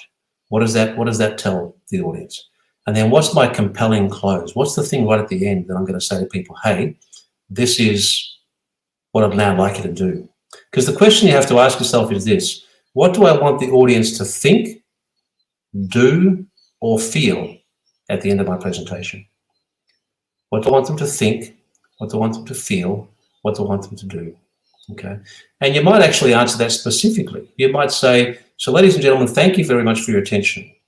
What I'd like you to think, for example, is that public speaking is a skill, and it's a valuable skill that can literally change your life. And it's a learnable skill that you can go out and learn. I'd like you to feel like that you have a story inside you that needs to be told and that the world needs to hear. And I'd like you to go and develop that story and develop your skills and share your story with the world and make an impact. Okay, so that might be a way of closing something out and going, this is what I want you to think and feel and do. And that's a compelling way to get an audience to do something at the end of your presentation. Okay, all right, couple more areas to touch on, and then I'm going to wrap it up, and I'm going to hand over to you for any questions or comments. Because one of the mistakes that people make is that you go way over your allocated time. Okay, so as a speaker, if you are scheduled for 45 minutes and you speak for an hour and a half, not only will the audience hate you, but the event organizer will also hate you. So be careful not to try and put too much in there, and make sure that you don't actually extend your segment by another half an hour, because that's going to drive people crazy. Okay, I've talked about. Someone asked a really valuable question earlier about cultures and the differences in cultures. And one of the things that is very different, and something we have to be very careful of, is that humor is different in different cultures. So, for example, what's funny to Australians may be offensive to Malaysians, for example. I can't think of an example, but there may be something. So you have to be very conscious when you're using humor. So many of you will have heard, if you're going to do a presentation, start with a joke. Okay, first of all, it's probably not the best way to start a presentation. Okay, I've talked about better ways, like a challenging fact or a question or something that involves your audience. And secondly, if that joke does not land well with your audience, so if that joke, or worse, if that joke offends your audience, well, you've now lost them for the next hour or hour and a half, whatever it happens to be that you're speaking for. So we have to be very careful with humor. We have to be very careful with the jokes that we tell or the one-liners that we use, because not only will they not work in different cultures, they have the potential to offend in different cultures. So we have to be very, very careful with that. And of course, the last thing is that if you are invited to speak, as I have been today, be very grateful for that opportunity, because I think it's a privilege to be able to come and speak with any audience, and be grateful for that opportunity, and be nice, to people just in general. So I think they're the key rules or the key mistakes that you have to be careful not to make, because often I've worked in this industry for a very, very long time, and I'm happy to say that most people who are professional in this industry are very humble, and they're very much focused on serving their audience. They're very much focused on serving their clients. But there are people who get a little bit, what's the word? Arrogant, be a little bit strong, okay? But they just have a little bit too much attitude, and that's not what it's about as a speaker. If you want to be someone who's influential, if you want to create change, positive change in the world, if you want to build your business, build your following, be a little more humble, okay, and realize that you're here to serve, and that you're here to look after your audience and look after your clients. I think that's super important. So I want to wrap up with a couple of really important things. I believe that if you're going to live your life at its full potential, the ability to communicate effectively, the ability to engage an audience, the ability to inspire, and the ability to motivate is critical to your success. So if you're going to live life at full potential, this ability to communicate with others is going to be central to all of that. So I invite you to make a promise to yourself to learn, to commit to learning, okay, in this area, and continue that. And I'd like you to take some first steps, because I know that when you hear presentations like this and you might find some value in it, it's often easy a day later or 2 days later to forget all about it and not do anything about it and not have it change or make an impact on you. And so I invite you to make a commitment to do one thing in the next 24 hours that will improve your ability as a speaker. We have a couple of comments. Oh, thank you. Question from Arthur. Okay, so sorry, Arthur, I'll come back to your question in just a second. I just want to get to this next slide, if I may, and then I'll come back to that question. So let's start the process of turning you into a great speaker. Here's what I'd like you to do. Even if you don't plan to speak on stage, even if you have no intention of becoming a paid speaker, that's perfectly okay. But I know that you have something to communicate. I know you have some objectives with whoever your audience may be. So here's what I'd like you to do, a little exercise just for fun, okay? Write your own speaker introduction. So if you were to be introduced on stage, what would the MC say? Ladies and gentlemen, please welcome, if you will, our next speaker of this evening, and then write your introduction. Okay, John has, whatever the case may be, okay? Write your introduction. Choose a topic. Choose something that you would like to speak about and start to think about, how would I present this? What would I say? This is a way of you integrating all of the things I've talked about tonight into an exercise that will help you pull it all together, okay? And start to create just a 3-minute presentation, okay? Have a think about your opening. What would your impactful opening be? What would you say that would make people sit up and pay attention? You know, ladies and gentlemen, if I told you that becoming a better public speaker could triple your income, would that be of interest to you? Maybe something like that. So what would it be for you? Okay. And then just map out 3 key messages. What are the 3 points that you would like to make to your audience? Point number 1, point number 2, point number 3. That's it. There's a reason for 3. There's a thing in speaking called rule of 3. We tend to think in 3s, you know, 3 little pigs, 3 blind mice, etc., etc. Lots of things in our childhood have been around 3s. So we like 3. Psychologically, we tend to work well with 3. So 3 points is always a good thing. Map out your 3 key messages. And then close with an inspiring message, okay? What's your message at the end to inspire people to actually go and make a change? My message to you is that you have something important to share with the world. You have something of value to share with the world. You have your unique experience and your unique perspective. I invite you to stand up and speak and let the world hear that message. All right, let me go to a couple of questions. Arthur had a couple of comments here. Let me just check these if I may. Yep, okay, so a little bit of summary of that thing around opening and hook, etc. That's awesome.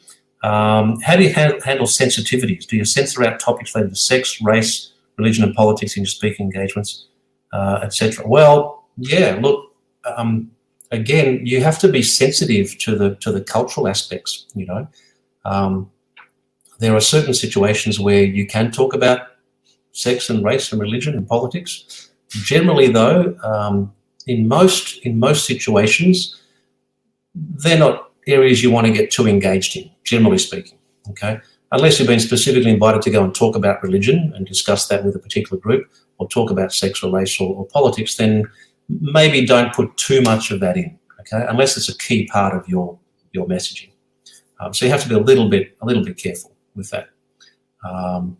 Yeah, cool. Thank you. Thanks, Arthur, for the question. I appreciate that very much. All right. We only have a few minutes left, everyone, I believe. So are there any other questions that you would like me to cover before we wrap up? Hi, John. Thank you so much for sharing with us earlier on about the art of public speaking here.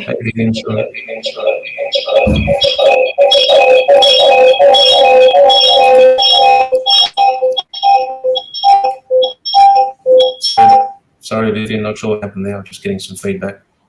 My apologies. No worries. Can't at the moment. Just give me 1 second and I'll get into this. Okay, is it better right now? Okay, I can. Thank you. Yes. Thank you so much for doing that. Now, I've got a comment from Vivian, the other Vivian. Really enjoyed your remarkable session, which is so clearly explained. And Martin has a question for you. Do you have any good tongue twister to recommend? Sure. Vivian, thank you so much for the comment. Much appreciated. Thank you very much. Martin, tongue twisters. Wow, okay. I have a little exercise that I do before I go on and speak, and I was taught this by my radio teacher many years ago. And when we speak in conversation, our mouth and our face is actually quite lazy, you know. You know, when people mumble, they're like, well, just the other day I was doing no. We don't move our mouth. You know, our voice is like an instrument. And if you play an instrument like a wind instrument, you have to get air through it, right? So you have to get started. So I have a couple of things I do. First, I'll breathe. You know, I'll get some deep breathing happening. But there's this little exercise that goes like this. Vivel, vovel, vevel, vavel. Okay? Vivel, vovel, vevel, vavel. It doesn't mean anything. The words are just ridiculous. But what it does is it gets your mouth to move, right? Because you have to form a V, so you have to use your lips like that, right? I probably look really silly doing that. I'm sorry. But it's a way of getting your mouth to move. So it's like vivel, vovel, vevel, vavel, and you have to move your mouth to do that. But if you want to do tongue twisters, you know, you can do Peter Piper picked a peck of pickled peppers. If Peter Piper picked a peck of peppers, where's the pepper picked? You know, you can do that sort of stuff, right? That was really poorly executed, but you know what I mean, right? Yes. So I actually have a list of tongue twisters I use in my public speaking masterclass, and I get my students to work through the tongue twisters, because it's a really interesting thing. Tongue twisters don't just test your speaking; they test your brain, right? Because with a tongue twister, you have to think ahead to what's coming up. So it actually teaches you to think ahead. And so when I'm sure you have your own ones, but that's what I do. So tongue twisters are great. I tend to go to how much wood could a woodchuck chuck? A woodchuck could chuck wood. You chuck as much as a woodchuck could. A woodchuck could chuck wood. I use that one. I love that. So you can practice your own. You know, look up tongue twisters. You'll find dozens of them there. Okay, so I think another question from Minna. How to address a situation when your brain is talking faster than the words that comes out from your mouth? Sometimes it occurred like you have mentioned it, but it actually was only in the mind. Ended up the speech either comes incomplete, missing the beginning of sentence, or the ending, or some words in between. Wow. Yeah. Okay.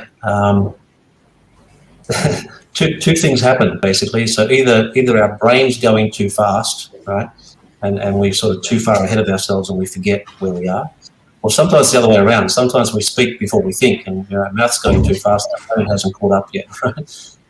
So it can work both ways. I think the way to address this is to really think about your pacing, is to think about how fast you are speaking, and giving yourself time to not just speak, but also assess your speaking as you go, right?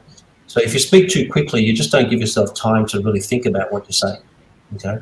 But if you slow down, you can listen to not just the words, but the tone, and those pauses in between, by the way, create a much stronger impact on your audience. Okay, silence is just as valuable as words. Okay, So I think the key to that question is to slow down and give yourself time to really, as you're speaking, it's kind of like you're looking at yourself from up here and going, okay, well, how am I going? Am I on track? Have I forgotten things? What have I missed? Give yourself time to do that. Yeah, that's powerful. Silence is sometimes really powerful as well. Thank you for Absolutely. pointing that out. John, could you tell us a little bit more on, you have done so many speaking gigs. What is the best way to keep your audience attention throughout the whole session? Sometimes speaking could be 1 hour, it could be 3 hours. So how do you get their attention throughout the whole session?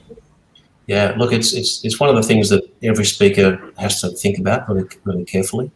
And it's particularly difficult in situations like this, like what we've done this evening for me. This is a challenge as a speaker because you don't have the audience to feed off, right? So when you're in a live situation in a room of 100 people, you get audience reactions and you see facial expressions and you can speak to someone and you can play with the audience, and you don't have that opportunity in something like this. So there are a few things you can use to try and maintain attention. One is obviously have good content. Okay, so have planned your content and have valuable content. That's step number one. Number two is be careful with your tone and your pacing and make sure that you vary it. Okay, so have some parts where you're a little bit quicker, have some parts where you're slower, emphasize some parts, drop back on some parts, do that sort of stuff. So create some variation in your presentation. Ask questions is a key way to get the audience engaged. Okay, they don't have to be questions that the audience has to answer necessarily, but they can be questions the audience has to think about. Okay, so you might say, have a think about the first time you did something, and the audience will go, okay, well, I'll think about that. Okay, so that starts to engage them in a conversation. So there are a couple of tools that you can use to hold that attention. And look, the longer you present for, and I've done conferences that have been 3 or 4 days long, and when you have 3 or 4 days to fill, you have to find ways to get people moving and get them up and give them breaks and get them doing physical activities and all those things, and have fun and laugh. That helps too. Thank you so much for sharing that with us. All right, ladies and gentlemen, do we have any more questions for John? I think, that's about the end for our session here. So John, is there any last piece of advice you would like to share with our audience today? Absolutely. And I go back to the point I made right at the very beginning. I genuinely believe that developing your ability to speak well is critical for success. Okay. There was a survey of CEOs a few years ago, and they said, what is the number one key ingredient or key skill for success in the corporate world? It was communication skill. Okay. Your ability to communicate, to engage effectively and persuade is critical. So please don't be afraid of speaking. Don't be afraid of getting up and getting your voice heard. If you have something valuable to share, go out there and be heard. Thank you so much, John. I think there is one question here that pops up from Arthur again. Sure. Do this before we end. What is your advice on a journey to be a powerful speaker? Do you see 10,000 hours as advocated by Malcolm Gladwell for mastery of a skill or any other tips? Sure, Arthur, pardon me, 10,000, sorry, excuse me. That's what happens if you don't look after your voice, right? You have to make sure you stay hydrated. Rule number one of speaking that I just broke, stay hydrated. After 10,000 hours is just the warm-up, okay? 10,000 hours is a long time, and you will get very good after 10,000 hours, but it's always about continuous improvement. It's always about just getting that little bit better all the time. It's always thinking about, how can I do that differently? How can I do that better? How can I make that more valuable for the audience? So it's 10,000 hours is a great start, and it's that in itself is quite a journey, but it never ends. It's a constant process of getting better all the time and honing your craft all the time.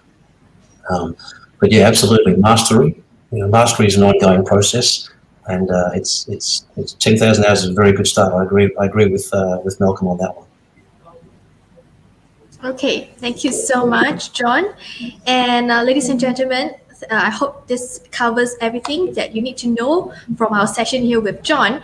So once again, John, thank you so much for gracing your presence here in Summit, our 100X Entrepreneur Summit. It was a lovely session with you. It was so meaningful. We have learned so much from you here as well.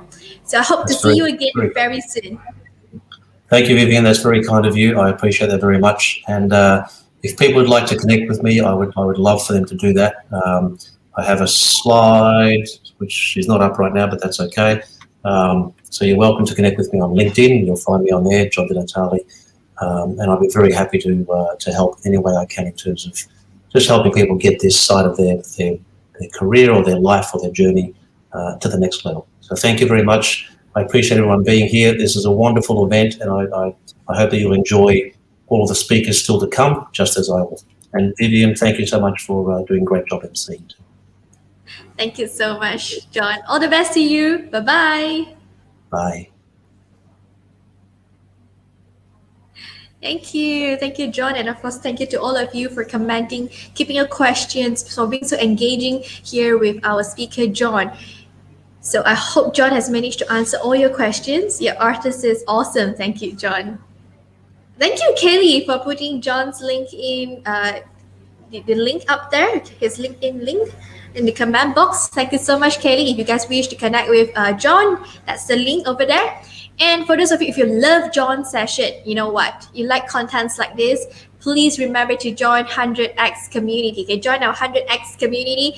This is the link for our membership. It's absolutely free. So Kaylee, we welcome you. John, we also do welcome you guys. Join our community, connect with like-minded entrepreneurs, like-minded people at www.100xconnects.com/membership. And now it's the time that you guys have been waiting for, which is the giveaway time. Okay, so for giveaway time, there are 3 30 ringgit Shopee cash voucher. Okay, there are 3 30 ringgit Shopee cash voucher for all of you. So I know you guys want to win this. All you have to do is make sure you have shared this Facebook Live. I want to see the word sharer and type in the keyword right now. Okay, please type in the keyword. So, well, John has actually mentioned a couple of things about public speaking, and let's type the keyword art, A-R-T, art, because today we actually learned about the art of speaking. So let's type art in the comment box. Okay, everyone type art. Let's have a look. So you stand a chance to win the 30 ringgit Shopee cash voucher. And of course, if you do love this kind of session, you have your feedback, you have some comments for us, please fill in the feedback form. We're going to put up the feedback form. So let us know your comments in the feedback form. Hi, Jonah. Hello, Morna. Yeah, guys, keep your comments coming in. We are going to select the lucky winner right now. Okay, we're going to select the lucky winner for 30 ringgit Shopee cash voucher. Come on, guys. Quickly join in right now, okay? Come and participate. Or you make sure you have to do this share and you type in the keyword, which is art. Okay, right now the keyword is called art. So type art and you stand a chance. Okay, make sure you have shared. Yeah, I want to see the word sharer on top of your name. Okay, so I'm going to come in now. I'm going to select. Okay, let me refresh. Okay, and I'm going to start to select the lucky winner. I'm going to select number 10. Okay, I'm going to select number 10. So everyone keep typing A-R-T, art, A-R-T. Okay, so let's see. 1, 2, 3, 4, 5, 6, 7, 8, 9. And congratulations to Titus Chan Ka Ho. Titus Chan Ka Ho. Congratulations to you, Titus. You've won yourself a 30 ringgit Shopee cash voucher. Okay, so the next one, the next keyword. Okay, the next keyword will be John, John. Everyone just type in John's name. Okay, John, John in the comment box below. All right, come on, guys. Type in John right now. Congrats, Titus. Thank you for tagging, Christine. Thank you for tagging your friend, Melanie. Make sure you guys also have shared this live. I want to see the word sharer on top of your name. Okay, I want to see the word sharer. And yeah, the next The next keyword will be John. So everyone just type John's name down there. Just type John's name. John. Okay, just type John. I'm gonna see who's gonna win the next 30 ringgit Shopee cash voucher. All right. Okay, I'm seeing the comments coming in already. So what I'm gonna do is I'm gonna select number 18. Number 18. Let's do this. Okay, number 18. Okay. Right. Make sure you guys share it. Yeah. Make sure you share it. I want to see the word sharer. Okay. I don't see the word sharer yet, guys. I want to see you guys share it. Okay. 1, 2, 3, 5, 7, 10, 11, 12, 13, 15, 16, 17. And congratulations to Che Kin Ho! Che Kin Ho, congratulations! You are the lucky winner! Yay! Okay, so the last set here of 30 ringgit Shopee cash voucher. 30 ringgit Shopee cash voucher. Everyone type 100x. 100x. This is the keyword 100x. Ta-da! Okay, 100x. And it also happens to be today's selfie check-in theme, which is the X sign. So if you are seeing this, okay, please also do a selfie at home with the X sign and upload it into your Facebook or your Instagram account. I'm going to talk about it later. Okay, everyone just type 100x, 100x. Hello Bernice. Hello Elaine. Hello you guys. Hello Alex. All right. Okay, I'm seeing the comments coming in already. I'm gonna refresh again. Okay, let me just refresh again.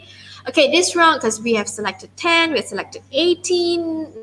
Let's try 20. Okay, let's try 20. All right, let's try 20. 1, 2, 3, 4, 5, 6, 7, 8, 9, 10, 11, 12, 13, 14, 15, 16, 17. Come on. 18, 19. Come on, guys. Keep your comments coming in. See who's going to be the winner.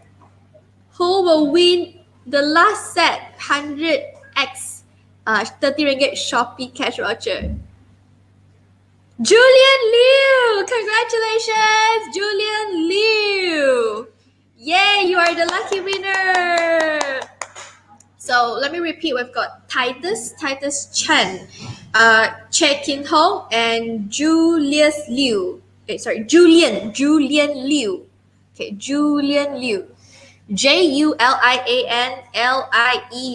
Okay, Julian Liu. So please contact our 100x Connects Facebook page and see how you can redeem the 30 ringgit Shopee cash voucher. Titus, Che Kin Ho, and Julian. Okay, Julian, 3 of you guys. Congratulations! All right, so let's have a look at the selfie check-in, which is right here. Come, let's switch on to the selfie check-in. Today's theme is X sign. Okay, today's theme is X sign. So all you have to do is just take a selfie with the X sign and post it onto your Facebook or your Instagram account. And remember, guys, hashtag 100x submit. Okay, hashtag 100x submit. Okay, if you're afraid to do so, you can even do one right now. You can do a selfie right now. Come, I'm going to post for you guys. Do a selfie. Ta-da! Okay, I'm assuming that you have done the selfie, yeah? Okay. All right. Thank you so much for supporting us, for commenting all the keywords down here. Congratulations to our lucky winner. Don't worry, we will have another round again around 7:30. Okay, after the next speaker session or so. So now I'm gonna pass the control over to our co-founder. We're gonna talk to a member of 100x community. By the way, if you love us, make sure you join our community. We're gonna put a link up here. So go and join us. It's absolutely free. www.100xconnects.com/membership. Okay, so let's bring out Josephine and Yuki right now. I'm going to talk to Dr. Savita. Dr. Savita. Hello. Hi, I'm Josephine. I'm Yuki. So today we are very glad that we have Savita together with us. Savita is one of our 100x member. Hi, Savita. How are you? Hi, Yuki. Hi, Josephine. Hi, everyone else. How are you? I'm good. I'm doing good. Great. We are great too. So, first, we want to start by asking you to introduce a bit about yourself, what you do. All right. So okay, I'm actually coming. I came from a very small town from Dungun, Terengganu. That's where I'm originally from. And then I moved to Ipoh during my uni days. I'm married with two kids. Elder one 14 years old, younger one 9 years old. Okay, so basic information about me. And what do I do? Actually, I'm a lecturer, a full-time lecturer at University Technology Petronas. I have been with Petronas for since 2014. All right, many years ago, right? Been there, very loyal. All right. I'm a lecturer. I also do research, project consultant, grant owner, and I write publications. And I also currently also a career coach under HRDF and Talent Corp program, where we coach fresh graduating student as also at elders that might lost their job due to the pandemic. So we have this program which is open to everyone to sign in. So that is what I'm doing currently. Oh, that's interesting. I think like people who are interested can contact Savita, right? Yes, sure. Yeah. So let's tell us a little bit how you joined 100X. All right. So my background is on information systems, so business, digital marketing, personal branding. Those words are never in my dictionary, never. So during the pandemic last year, I saw a lot of online courses, and then I joined this particular summit where I met many new friends. So that's how the 100x journey started in my life. So I got into the WhatsApp group. I was introduced by Jason. I got to know Alfred. And then eventually I got to know many of you. I have met some of you during my trip to KL. And I have learned a lot, especially I am in part of the 100X WhatsApp group, very happening group. So for those who are not there, please join, all right? Is any question that you ask, okay, could be about business, personal, anything. You ask a question, there will be multiple of you will be replying and responding. Somehow you will get your guidance, okay? So, and the best part that I have learned from the 100S is that before I joined, I think maybe I only got about 300 of Facebook friends, but right now I have about 2,000 friends in my Facebook. Wow. What's happened? What happened? Because I got to know all of you because of 100X. The network have grown. I have met people from different range, from professionals to business owner. Is a really eye opener because I'm always in education line. It's between students, educator, education. Yes, I involved with industry linkages, but this is completely different because you are truly working with business owners, small and big. All right. So now the word business start to come in. That is something that I'm out of my comfort zone, going all out, trying to understand about business.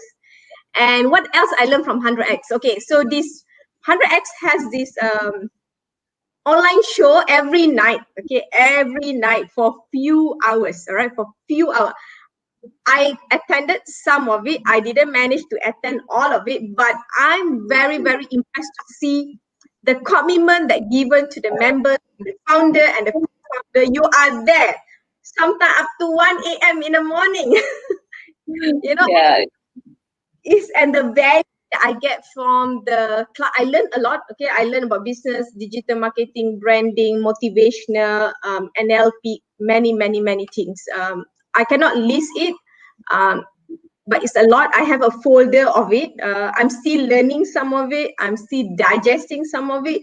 But it has, and all those things that I learned, mainly I learned it all for free, for free. And the speakers that comes in are very talented people, very knowledgeable, very known people are invited for those talk. It's amazing. It's amazing to have search group. All right, probably I'm not as active as many other members, but I'm always there. Probably I cannot join all the session, the live session, but I will go back and review back whatever I have missed and catch up soon. So that's how much I have learned. And one good thing that have changed, because of this 100x, I pushed my limit. I became a MC for some virtual summit. I become content developer, and now I embark into business of myself. So I'm started to be in Young Living. It's already about 6 months, and now I'm senior stars. So I am pushing my limit thanks to 100x. Looking for secondary income. Yes. Congratulations on your achievement. It's Yeah. really awesome. Just Dr. Savita, if one use one word to describe like 100x, which word do you use? Would you use like related to? One word. Okay, that's very difficult to find one word. But I will say blessing. Okay, it's a blessing. All right, it's a blessing. To be part of 100x. Okay. I don't know how to explain, but I feel very blessed to be part of it. All right.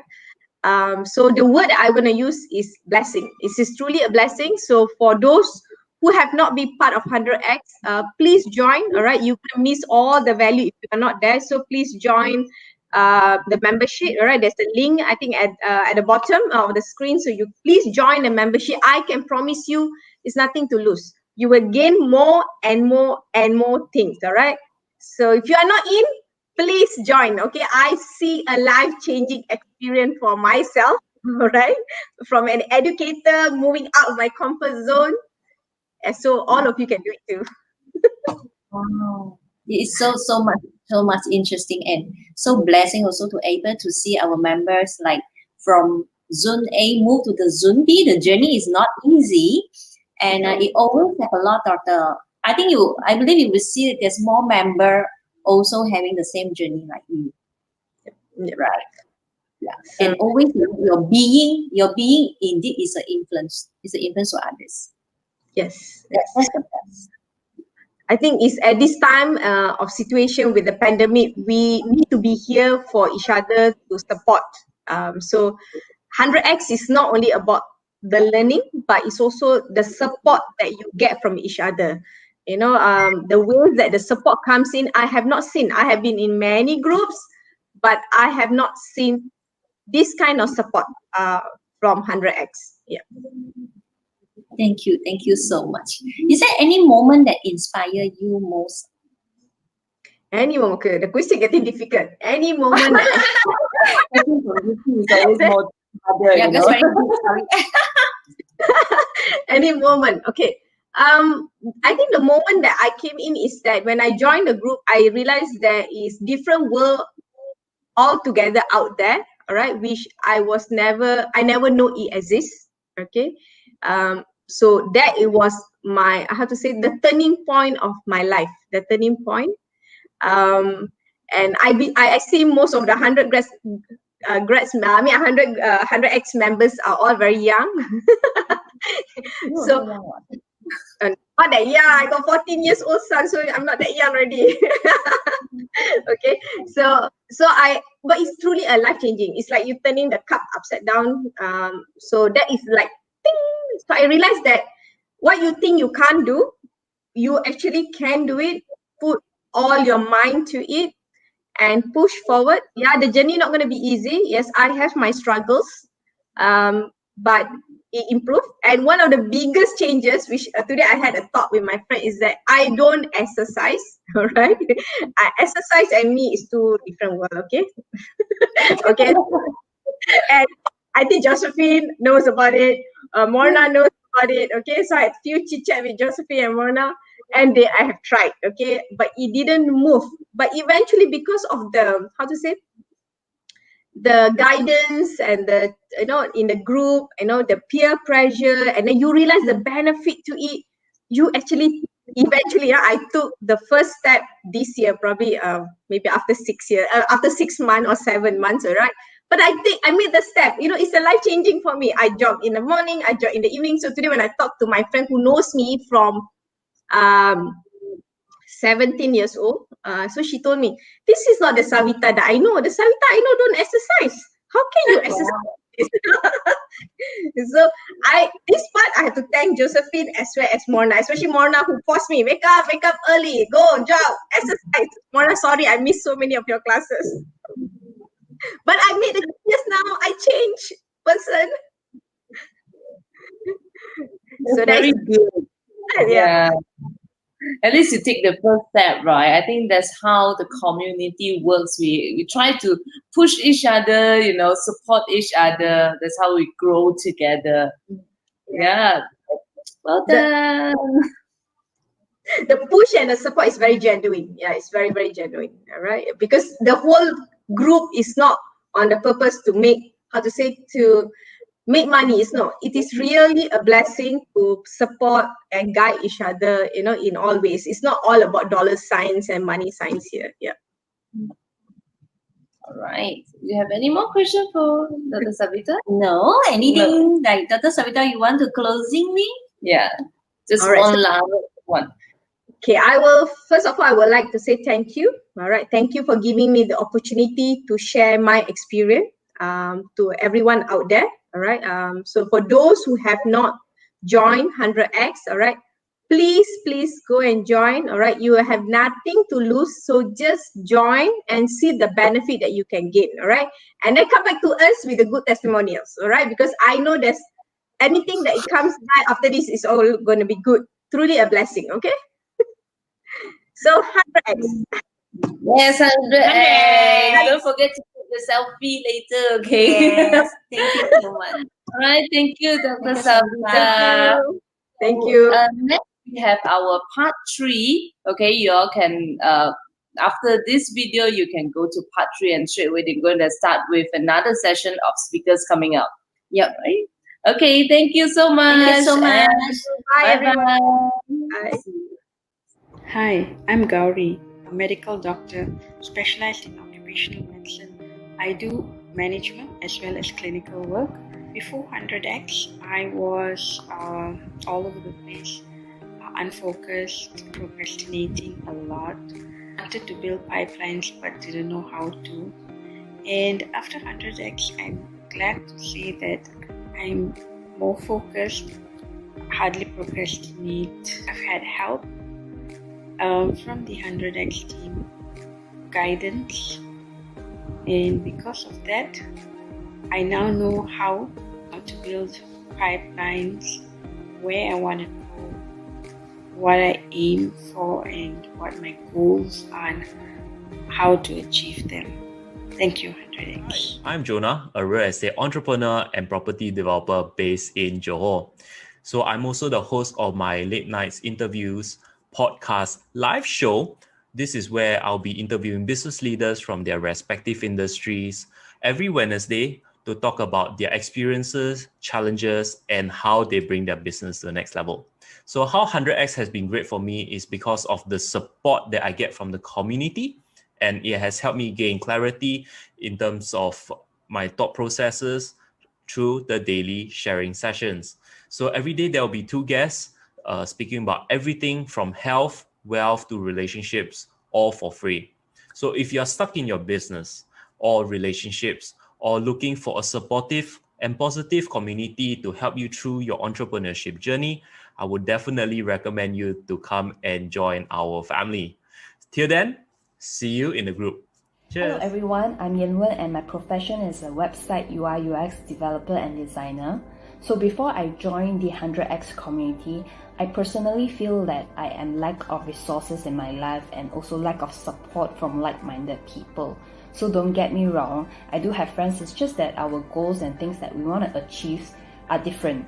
So after I've joined 100X community, I am more than grateful to be part of the community because they are a group of entrepreneurs, right?